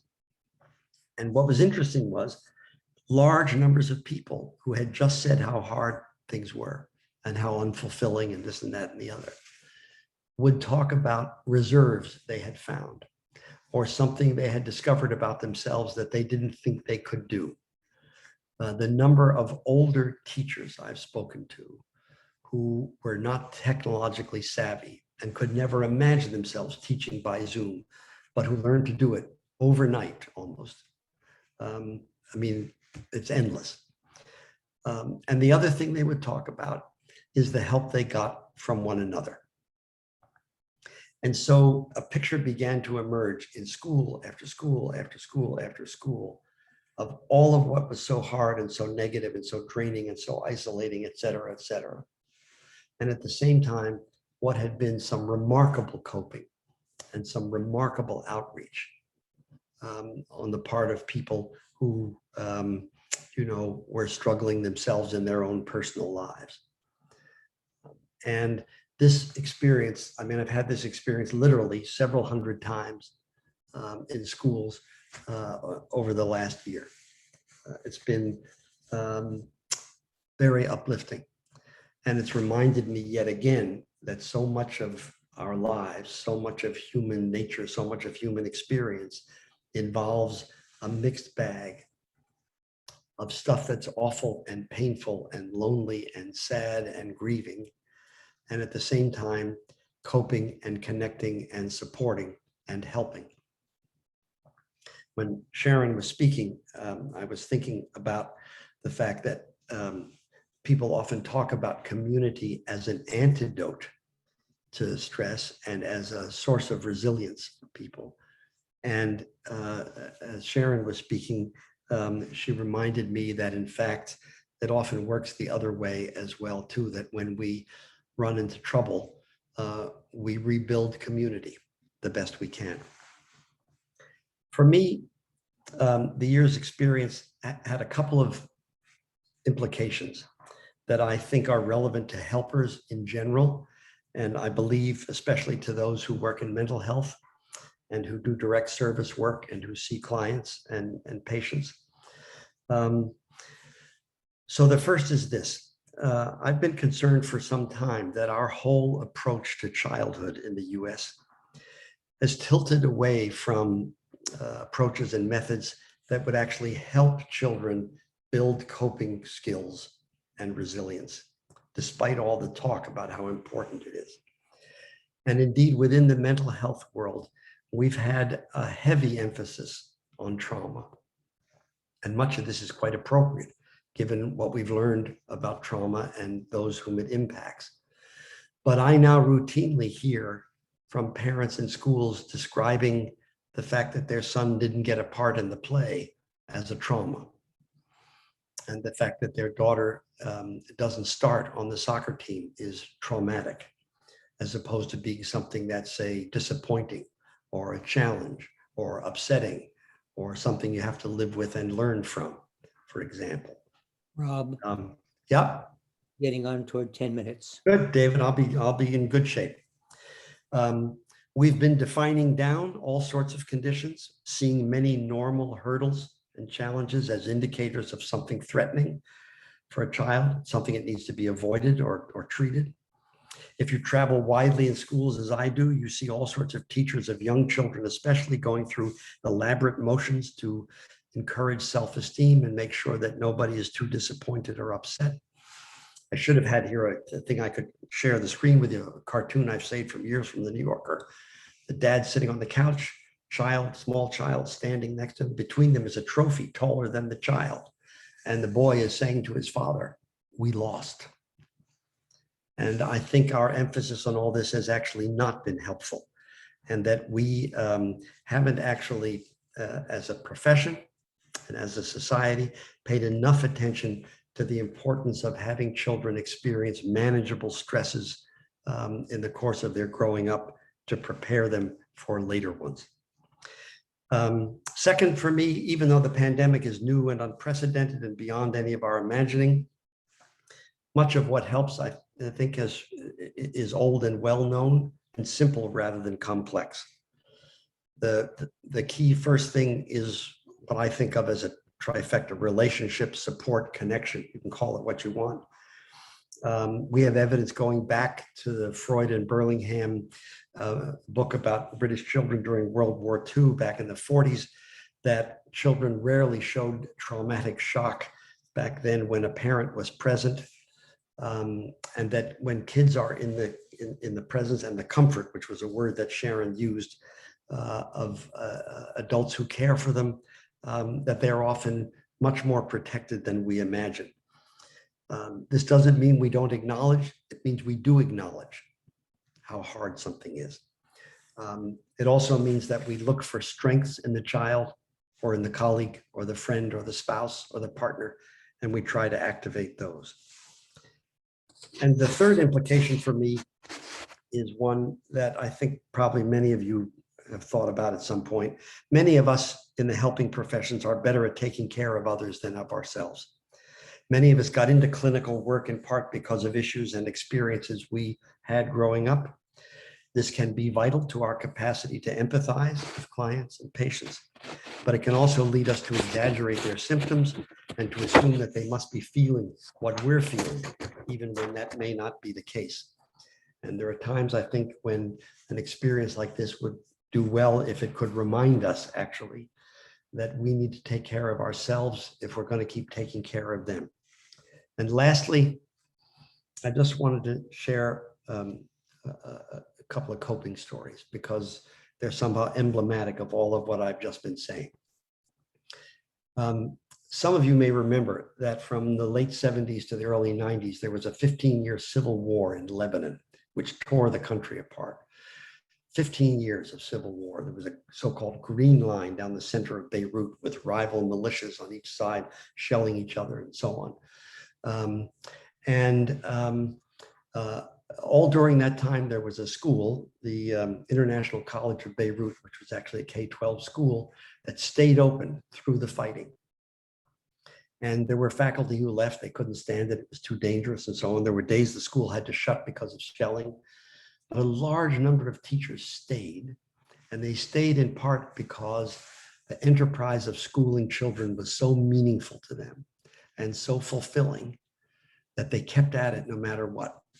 And when I heard that story be told to a group of Canadian teachers a couple of months ago, one of the teachers spoke up and said, I grew up in South Lebanon during the war, and in my little community, almost everything was destroyed except for an old, empty prison. And that's the only place we could hold school with any hope of safety. And her elementary schooling happened in prison cells in South Lebanon. And she said, the teachers taught us school and we got used to going there, and it's what we did. And we were glad to go. And we quickly forgot about the cells and we focused on what they asked us to do, and we went to school. And I thought of that particularly because 3 weeks ago, I had 4 occasions to speak with the faculty of the Irrawaddy International School in Mandalay, Myanmar. And they wanted some advice about stress and coping and how to help their students and so on. And they had 5-year-olds who were hearing shooting outside. There on local TV in Myanmar, there were lots of shots of dead bodies and even some shots of people being shot and so on. And these folks were trying to run schools. Some of the teachers who were international were not in the country. Ones who were local were there. And as we talked about it, I realized, and we started talking, that once they realized that they didn't have to fix it, that the job was to connect, the job was to listen, to be there, and then to say, yes, and now we need to do a little math. That is to restore some regularity and some continuity in the kids' lives, that they were actually rendering much more of a service to the resilience of these children than if they had been trying to boost them and pump them up and say they're there and have them not be worried about whatever they were encountering. And I think it's a lesson that a lot of us in the therapy business have known for a long time, that it makes a real difference when you can just somehow be with somebody and accompany them and listen to them whole and be connected to them. And whether you call it resilience or you call it something else, it helps them. And I think what it does is provide, I think I got the 4 words from Sharon right. When we do that, we're offering love, comfort, care, and safety. Thanks.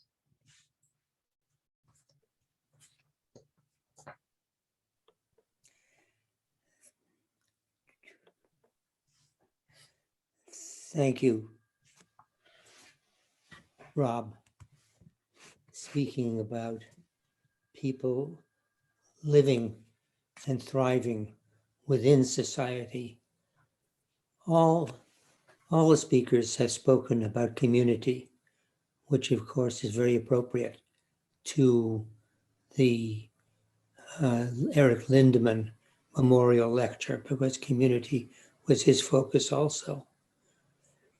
I thought that I'd like to start off the discussion by taking springboard from something that Rob emphasized. Lindemann gradually developed from looking at the insides of people to looking at people as a whole, to looking at people in their families and their social groups, to looking at society. And in the end, he was looking at society as a whole, what it had to do with people's mental illness and mental health, what there was in society that could be made less hazardous or more strengthening to help prevent the onset of the crises and the predicaments that people had to struggle with. So I wonder if the speakers to start off with and the attendees as a whole have some ideas about what could be done to make society more healthy, provoking, and not struggle provoking. What can we do to make life better so that people are able to live better? You want us on camera now, David? Yes, please. Everybody can turn on video and audio and come back and be with us.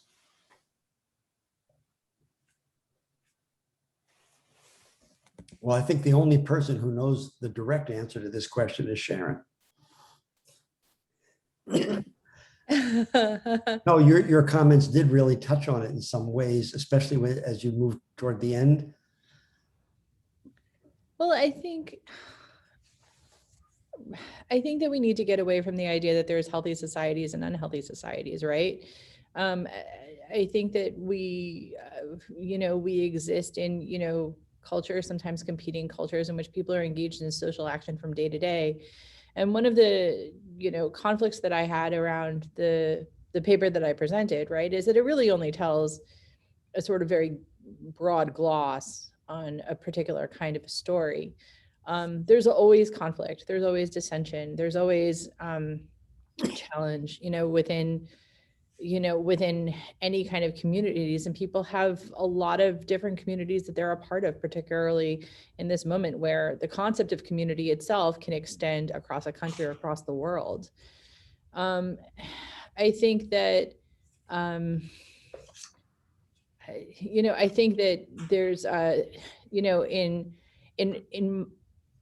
in the United States in particular, and I say this as somebody who has spent the last 7 years working with international organizations that are making explicit efforts to strengthen national capacity to engage with communities and to strengthen international capacity to enable communities to lead in solving their own problems.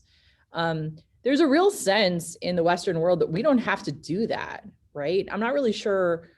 We seem to feel ourselves immune by virtue of our wealth, and by virtue of our I don't know, I suppose technological, what we think of as our technological or cultural sophistication, but really it's just wealth, right?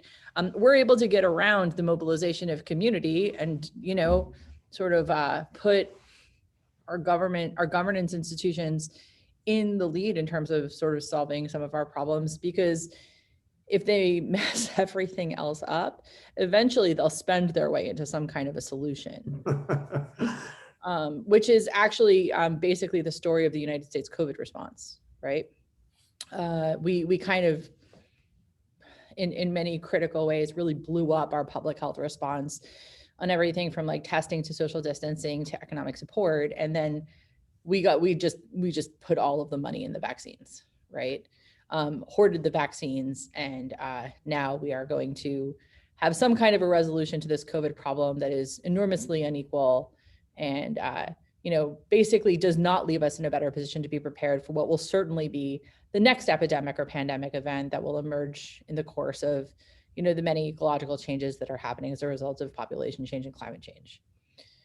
So, I mean, I think at the end of the day, like, we need to kind of stop seeing ourselves as so different from places like DRC, like the Democratic Republic of the Congo, or Liberia, or, you know, Myanmar, or anywhere else. Like, we need to understand that, like, at the end of the day, communities need to have the capacity and the permission to solve their own problems. We also need to recognize that communities have the ability to engage in significant harms in the context of pursuing the solutions to those problems, right? I think the Black Lives Matter movement really points us towards recognizing that, you know, when you put communities in charge of solving their own problems, it can lead to enormously violent and unequal outcomes. And we need to be sort of vigilantly aware of that as well. I don't know if that answers the question, but those are just a few thoughts. Mm-hmm. I don't, if I were honest, David, I don't have a lot of confidence about sort of planfully changing society, but certainly not one like ours. And it's not something I'm expert in or have spent my life in. So I don't feel like I have credentials to you know, say something with enormous confidence. But I don't see much evidence that the efforts to do that have made much difference. There's certainly things that have changed and will continue to change, but I don't have the same sense that a society, certainly one like ours, is going to be planfully changed, at least, and certainly not in its current very divided condition. I wish I were more confident, but I'm not. So you're saying there's no way of making anything better? Well, I think the way things, I think things definitely get made better, but I think that happens in smaller ways. And, you know, one of the reasons I'm particularly interested in schools is because many of them, by no means all, actually are small communities. And they are places where you can do some things that can make a difference, not as many as people would imagine. And there certainly are things that, you know, can make a difference. It's, you know, we don't know what's going to happen in the next couple of years, but, you know, hypothetically, there's at least a theoretical chance that, you know, if the Biden administration has its way over a period of more than 2 years, that there would be something more thoughtful being done about climate change on a more sustained basis, just to pick one thing, for example. But I don't, so I see lots of evidence of people making a difference in other people's lives. I don't feel the same way about trying to sort of planfully shift the country somehow. I'm not clear whether you're saying it can't be done. It is not in the nature of things to improve society. I don't have much evidence that I think societies change, but not planfully. Okay. Or I was going to say, or if you are pessimistic about our being able to do what is necessary to improve things in society, because all of us are researchers or clinicians, and there are governments. Everybody's working hard, doing stuff. isn't there some way that we could do stuff more effectively to make things better? I imagine, but I think we just seen here in Boston that responding this year, the Boston Public Schools have changed the enrollment criteria for the specialized exam schools in a way which has made them more diverse. And it turns out to be a zero-sum game, and there are smaller percentages of white and Asian students being admitted there as the population now, has shifted some. And so there are a bunch of people who are feeling mistreated and displaced and unfairly taken advantage of, and others who are feeling like, well, we finally, have an opportunity here. So I'm not saying that I know all the answers, and I shouldn't keep pontificating about this. I'm just saying I haven't had much experience in my life that says to me, yeah, this is a likely thing that we can. It's not whether we could do it, whether it's likely to happen. That's the difference, I guess, Dave. I don't believe you. I know you don't. Oh, it's because you have been working away for 40 plus years. Yes. Doing stuff. Yes. And doing stuff that is addressing the important issues in community, in this case, in school communities. So you are doing things to make things better. And I would assume that you're being successful in some degree at some times. Yep. So I was speaking only at a governmental sort of level. That was what I meant. Not. No, I'm not being that narrow. Whatever way you want to do it. Okay. If I might just add my 2 cents. Oh, I'm sorry. Go ahead, bro. No, I'm done. I'm eager to hear from you. Don't be so eager. Maybe I have lived in different realities. I come from Albania. I grew up in communism, and my father and my mother just came to visit 2 days ago, and they're Albanian, and they grew up in communism. That's all they knew. We were an atheist country in the middle of Europe, super tiny.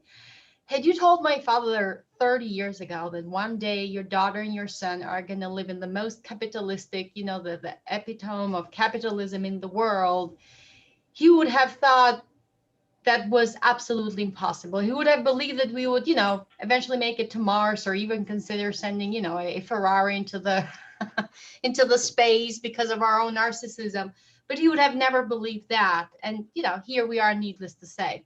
So maybe I've seen drastic change in life, and that has been a huge lesson as far as, things can happen. I've also have seen how we were not North Korea, but we were close to it. And here we are today. Albania is an open country. You can go visit. It's beautiful, by the way. Yep. So I guess I am a bit more of the optimistic person, but maybe that's my nature. I worked at Suffolk from 2012 to 2015, and then I got back here 3 years ago, and I am still witnessing change. And one of the things that I've been privileged to learn about is advocacy. And I've gone to Washington, and it wasn't just because it's such a beautiful town. We actually went to talk to congressmen and to congresswomen, and some of the things we asked for, they were given. Did we get everything? No, but again, it was about start where you are, use what you have, and do what you can, and it resonates with me. Good. The one thing, I have no international expertise outside of my own personal life, but I'm a firm believer in education, and I've seen the power of education. And again, as a kid, when I grew up, my dad said, we're a poor country, but if you're going to learn, you're going to be the most powerful woman on earth for yourself. And I feel like that because of the education I have. If you look into the US, and again, I'm no expert in US politics or economics, I feel like we're failing people really early on. Some of us are privileged to live in good neighborhoods, to have our kids go into very good school systems, or some people send them kids to private school, and it's always the usual ones, right? But the majority of folks are going into school where they're set up to fail early on. The most interesting thing and the simplest thing that I learned in healthcare business school was the fact that level of education and quality of education continues to be the #1 factor determining the quality of health. And it just stuck with me. And I'm like, you think of education as something that is due to you, that it's a right, it's something that you should expect for your children, but it's not that. So I'm nobody, but if I were somebody to say, where would I put investment and what I think, let's start really early on. Let's set up the next generation. You know, nobody believes in the whole green, and a lot of people didn't believe there we have an ecology crisis. I love when my son is 8 years old, he comes home and says, Mama, you should be recycling that. I love that. I love that he's holding me accountable. And if we can do that, not just for recycling, but if we can do that about acceptance, inclusion, about how we talk to each other. My son is catching me all the time. I'm like, leave me alone. But it's huge. That is power. And if we can do that early on, I think that might be a chance to move forward. Also, as far as talking about prevention, again, my experience in healthcare is part Europe. You know, I've lived kind of half of my life in Europe, half of my life here. There's something to prevention. That doesn't mean that Europe did better than the US when it comes to COVID. Don't get me wrong. But the consequences is going to be interesting to see. What are the consequences of what happened in COVID? And, you know, why now all of a sudden there are billions of dollars being thrown into community mental health? Is it going to last? We all are rushing to apply for grants and take advantage of all of this wealth of money coming in. And for once we feel like, oh my God, we're being seen, we're being heard. Can we keep it? I don't know. But I also know that what we can do, again, and start where we are, is let's use this funding. Let's use this maybe once in a lifetime opportunity to see what you can do when you actually fund and invest into building primary mental health care. Because to me, community mental health is primarily mental health care. That's where people come to see. It's not the fantastic, healthcare institutions we have, the coronary centers that I'm so proud of, and I'm fortunate to live in Boston. That is great. We need that. We made it to Mars. I think we can make it to mental health into the community. But I refuse to give up. I think each of us in our little world, and I've seen it in action, I think we can continue to do a difference.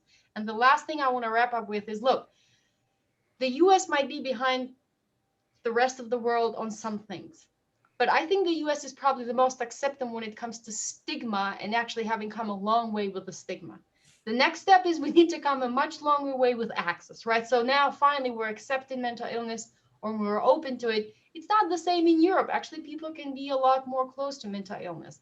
So I think when change you want, you can do it, but we just got to keep it. And yes, with a lot of failures along the way. It's just like when you recover from addiction. The more you try, the higher the chances of actually succeeding and recovering. So I'd say, let's just keep on it. Got it. Diana, do we have any people among attendees who have ideas they want to share? We do. Let's see. There's one question from Mary Curlew to Rob Evans' concern about child development concerns.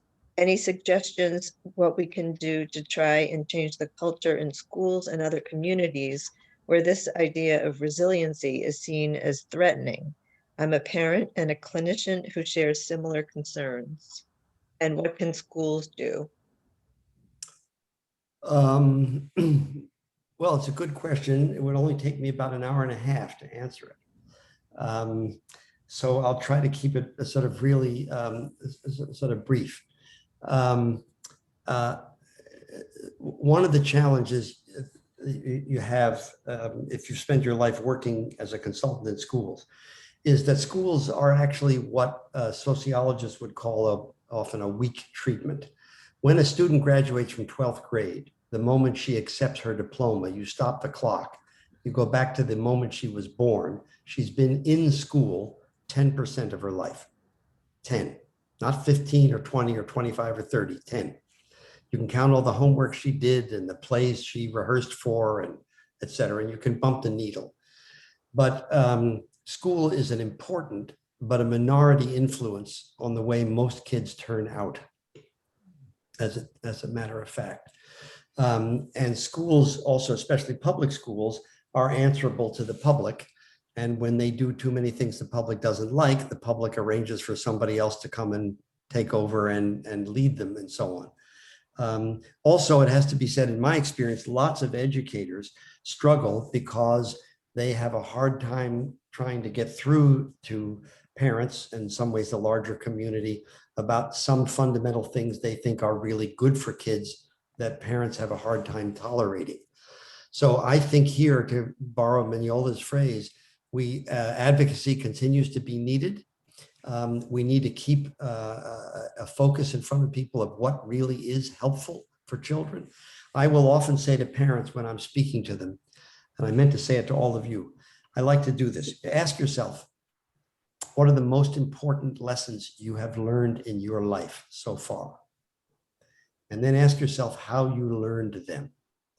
I think the odds are overwhelming that most of us learn those lessons in a context of loss or disappointment or frustration or failure. And we might wish that we could have learned without them, but that's not how life works, which is why English teachers make kids read poems and plays and novels. And what's going to distinguish everybody's child is not whether those things happen, but what they do when those things happen. And the business of trying to encourage parents to tolerate more opportunities for kids to develop problem-solving skills on their own is, to me, fundamental and important, and needs endless advocacy, and in part because it's an uphill struggle in many communities. Diana? Yeah, we have a few more, yes. There is a comment.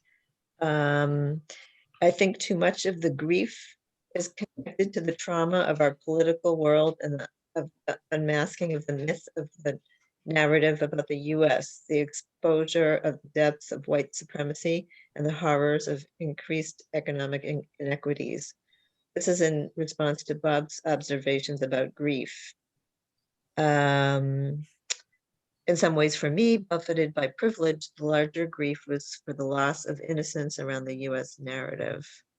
And another comment from the same person, the word resilience has been used a lot this week with regard to the Israeli-Palestinian conflict. Is there an element of rigidity that may be a product of the forced resilience in the face of conflict that may be negative? That's not directed at anybody in particular.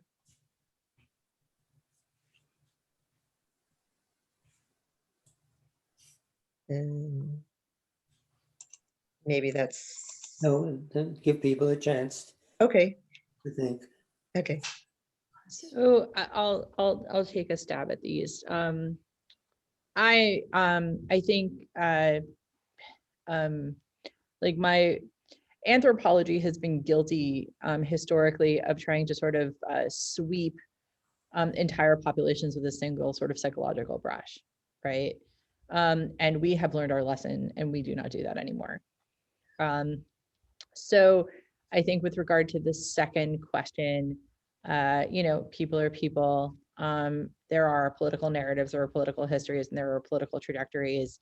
And if we had a historian present on our panel, the first thing that they would say is, just like anthropologists, it's complicated, right? Far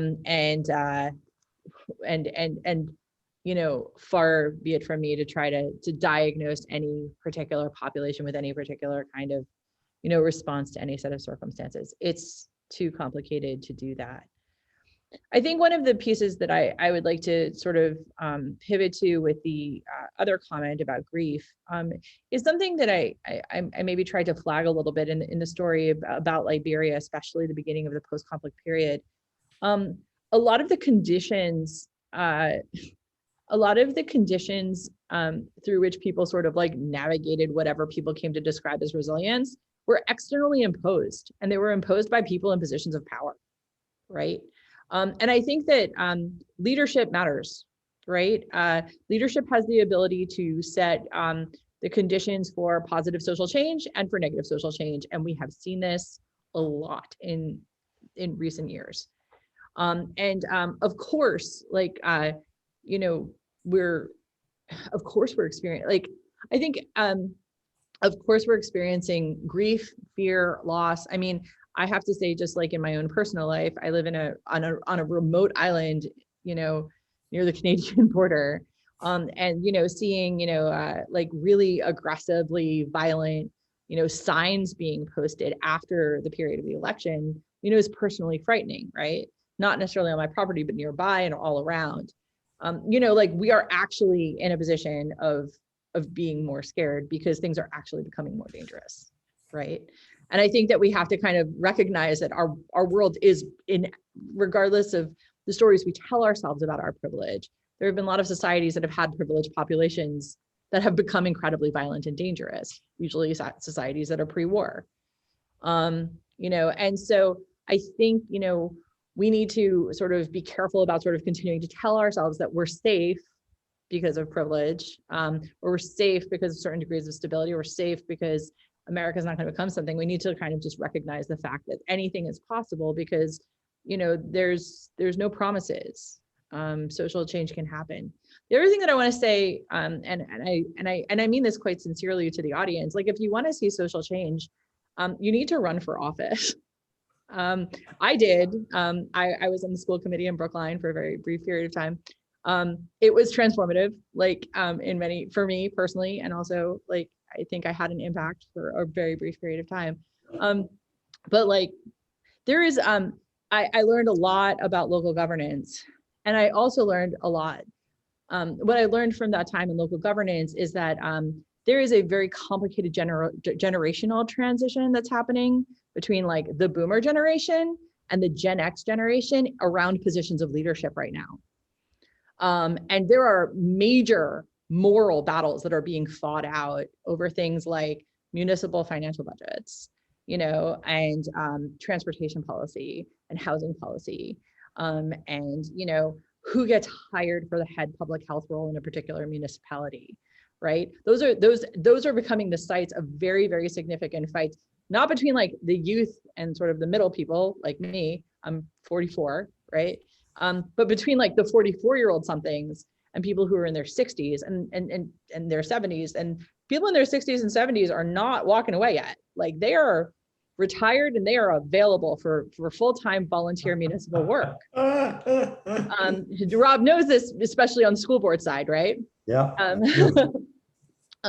But like, you know, I mean, it is really, really critical that people who are between the ages of 30 and 55 run for municipal public office, you know, because the decisions that get made today have, you know, substantive impacts on the investments 15 years from now. I also just want to say, Rob, like, it's very hard to like listen to you talk without just being a mom, right?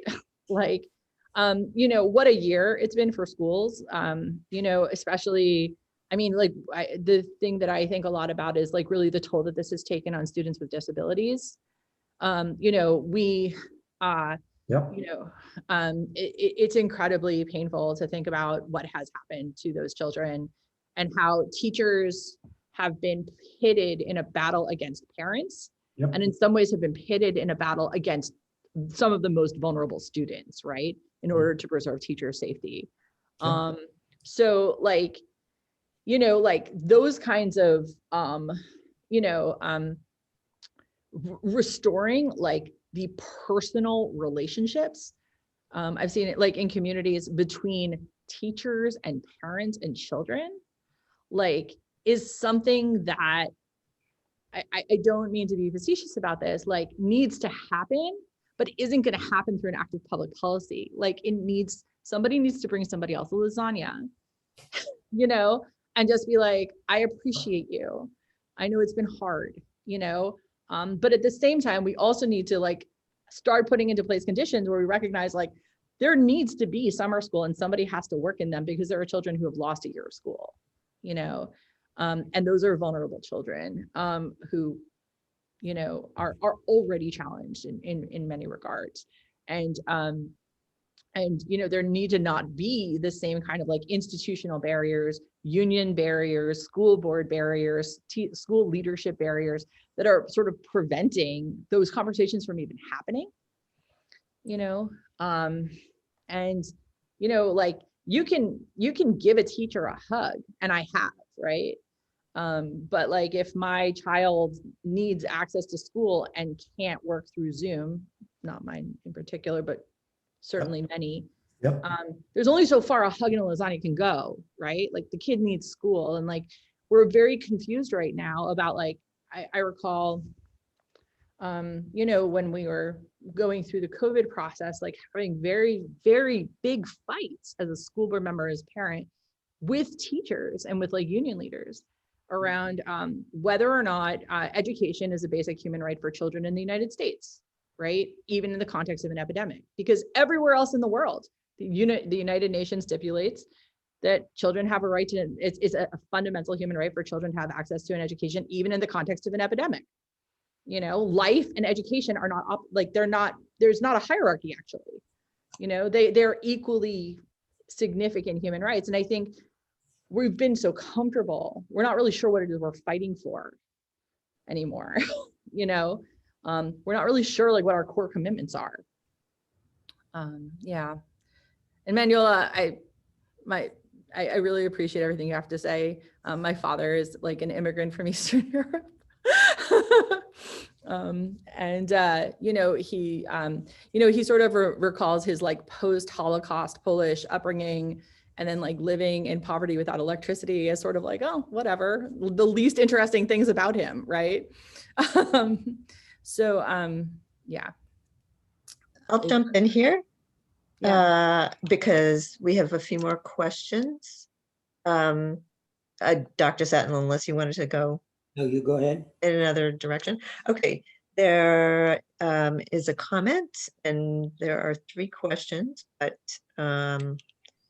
maybe the responses can be kind of brief. So Jay Jayasankar has a comment on Dr. Satin's topic. Necessity is the mother of invention. Increasing governmental, that is local, regional, or national involvement in what would be community-based intervention is extinguishing such effort. This is my observation in my over half a century of living in this society after decades in a different society in which individuals and society is left, quote, to fend. And if anybody wants to respond to that, or Dr. Satin. I'm not sure I follow it altogether. You don't want to respond.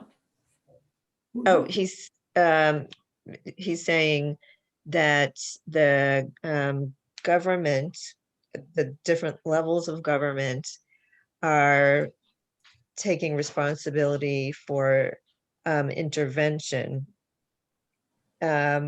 More so, it sounds like in the society that he lived in before, where and that's taking away the energy from the individuals in the society, addressing those issues and creating their own interventions. So he's saying that the individuals are better positioned to make change than government. Is that correct? Well, I don't know what's behind the comments. Dr. Jayasankar is from an Indian background and has been a physician for many years in the Boston area, and is a very thoughtful commentator.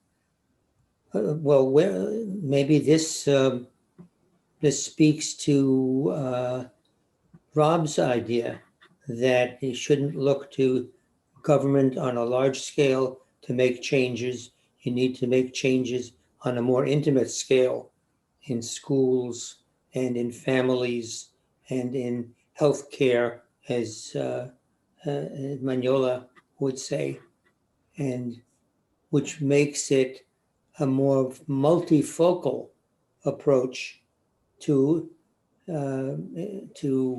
improving society than a centralized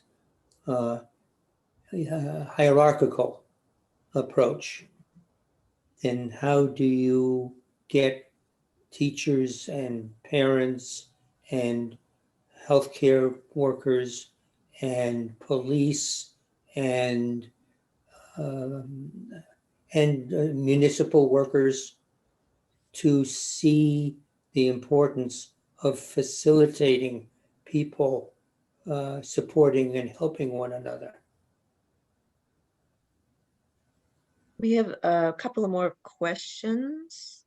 And one is from Lou Walrab, initially for Sharon, but really for all. In the US, over the past 4 or 40 years, it seems as though personal independence has been increasingly valued over communal interdependence. I'm not seeking quick, simple solutions, but what are some local and/or national steps that might lead us more towards communal resilience, tolerance, and caretaking? Sharon's response helped. Good. I don't know if somebody wants to. Well, I mean, this goes all the way back to Tocqueville. I mean, this is, this society has always been one that has valued independence more than many other societies. I'm not sure that's ever going to change, actually. There's also other evidence from Robert Putnam and other people that there used to be a lot more in the way of community and communitarian organizations that have weakened. And in the absence of a national consensus about where we should be going and what kind of country we ought to be, I think it makes it hard to see that level as producing a lot of unity, at least from my perspective, as opposed to the rest of us all doing what we can. And Sharon's arguing for it at the local level. And I would certainly share that. But I think that we're, at the moment, none of us need to be reminded that we're an extremely divided nation, including being sharply divided about the role of government and what it should be doing.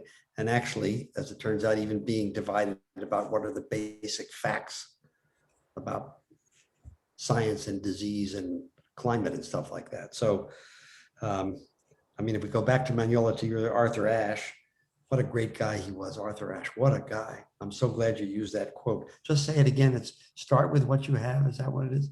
Start where you are, use what you have, and do what you can. Start where you are, use what you have, do what you, okay, what you can. Good.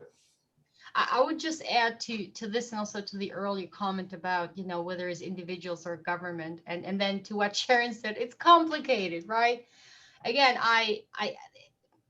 the government can have so much power, and the government is there to serve the individual, but also the direction set, though, that throughout history we have had leaders, and there must be a reason why we keep doing the same mistake over and over, if this were to be a mistake. Leaders set the tone, and no more than the last few years we have seen how different tones will incite a different behavior, and some of us might like or not. That's not the point. No. So I believe that, yes, we need to continue in our little one, whether it's local, whether it's regional, whether it's national or international for that matter. We need to keep working. But I'm not going to get governments off the hook. I am sorry. We need to, and we need to work with the government or against the government for that matter. But I feel like governments have responsibility, because at the end of the day, we are the one who elect those people there, and they're there for a reason. They're there to represent us and to support us. So I don't think that one should do or the other. It's very intricate, but definitely I see that as a two-way ongoing push and communication. That yes, ultimately government is made of individuals who have a lot of power, and we give them that power. So we also need to hold them accountable of how that power should be used. So again, it's, as you said, if, other than an hour and a half would take years, but we can choose who we elect, and we can choose what we stand for, and we can choose what we do in our little power. That again, use what you have and do what you can. I'm a firm believer in that.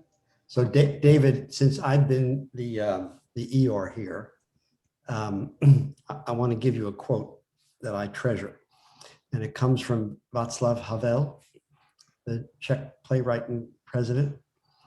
And he wrote years ago an article called "Never Hope Against Hope," in which he made a powerful, to me, distinction between hope and optimism. So it's short, I just want to give it to you.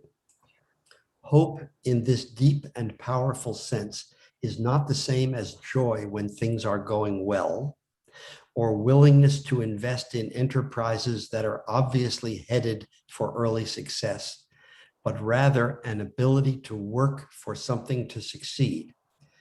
Hope is definitely not the same thing as optimism.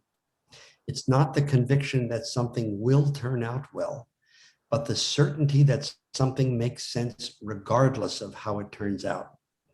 It is this hope, above all, that gives us strength to live and to continually try new things, even in conditions that seem hopeless.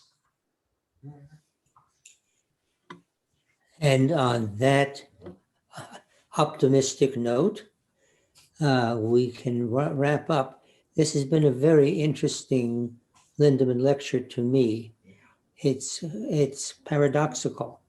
It's saying that what is truly important is on a very intimate, local, interpersonal, intercommunal level, and yet needs to be improved so that it has a large overall impact on a larger society as a whole. And that's a very difficult technical problem, how to make it work on a micro scale by doing something on a larger scale. I want to thank all of the participants, the speakers, and the facilitators for, again, making an interesting, provocative, stimulating Eric Lindemann Memorial Lecture, and invite people to have hope that next year we will have another exciting and stimulating and worthwhile experience. Meanwhile, stay well and safe and helpful. Goodbye. Thank you. Thank you. Bye-bye. Bye.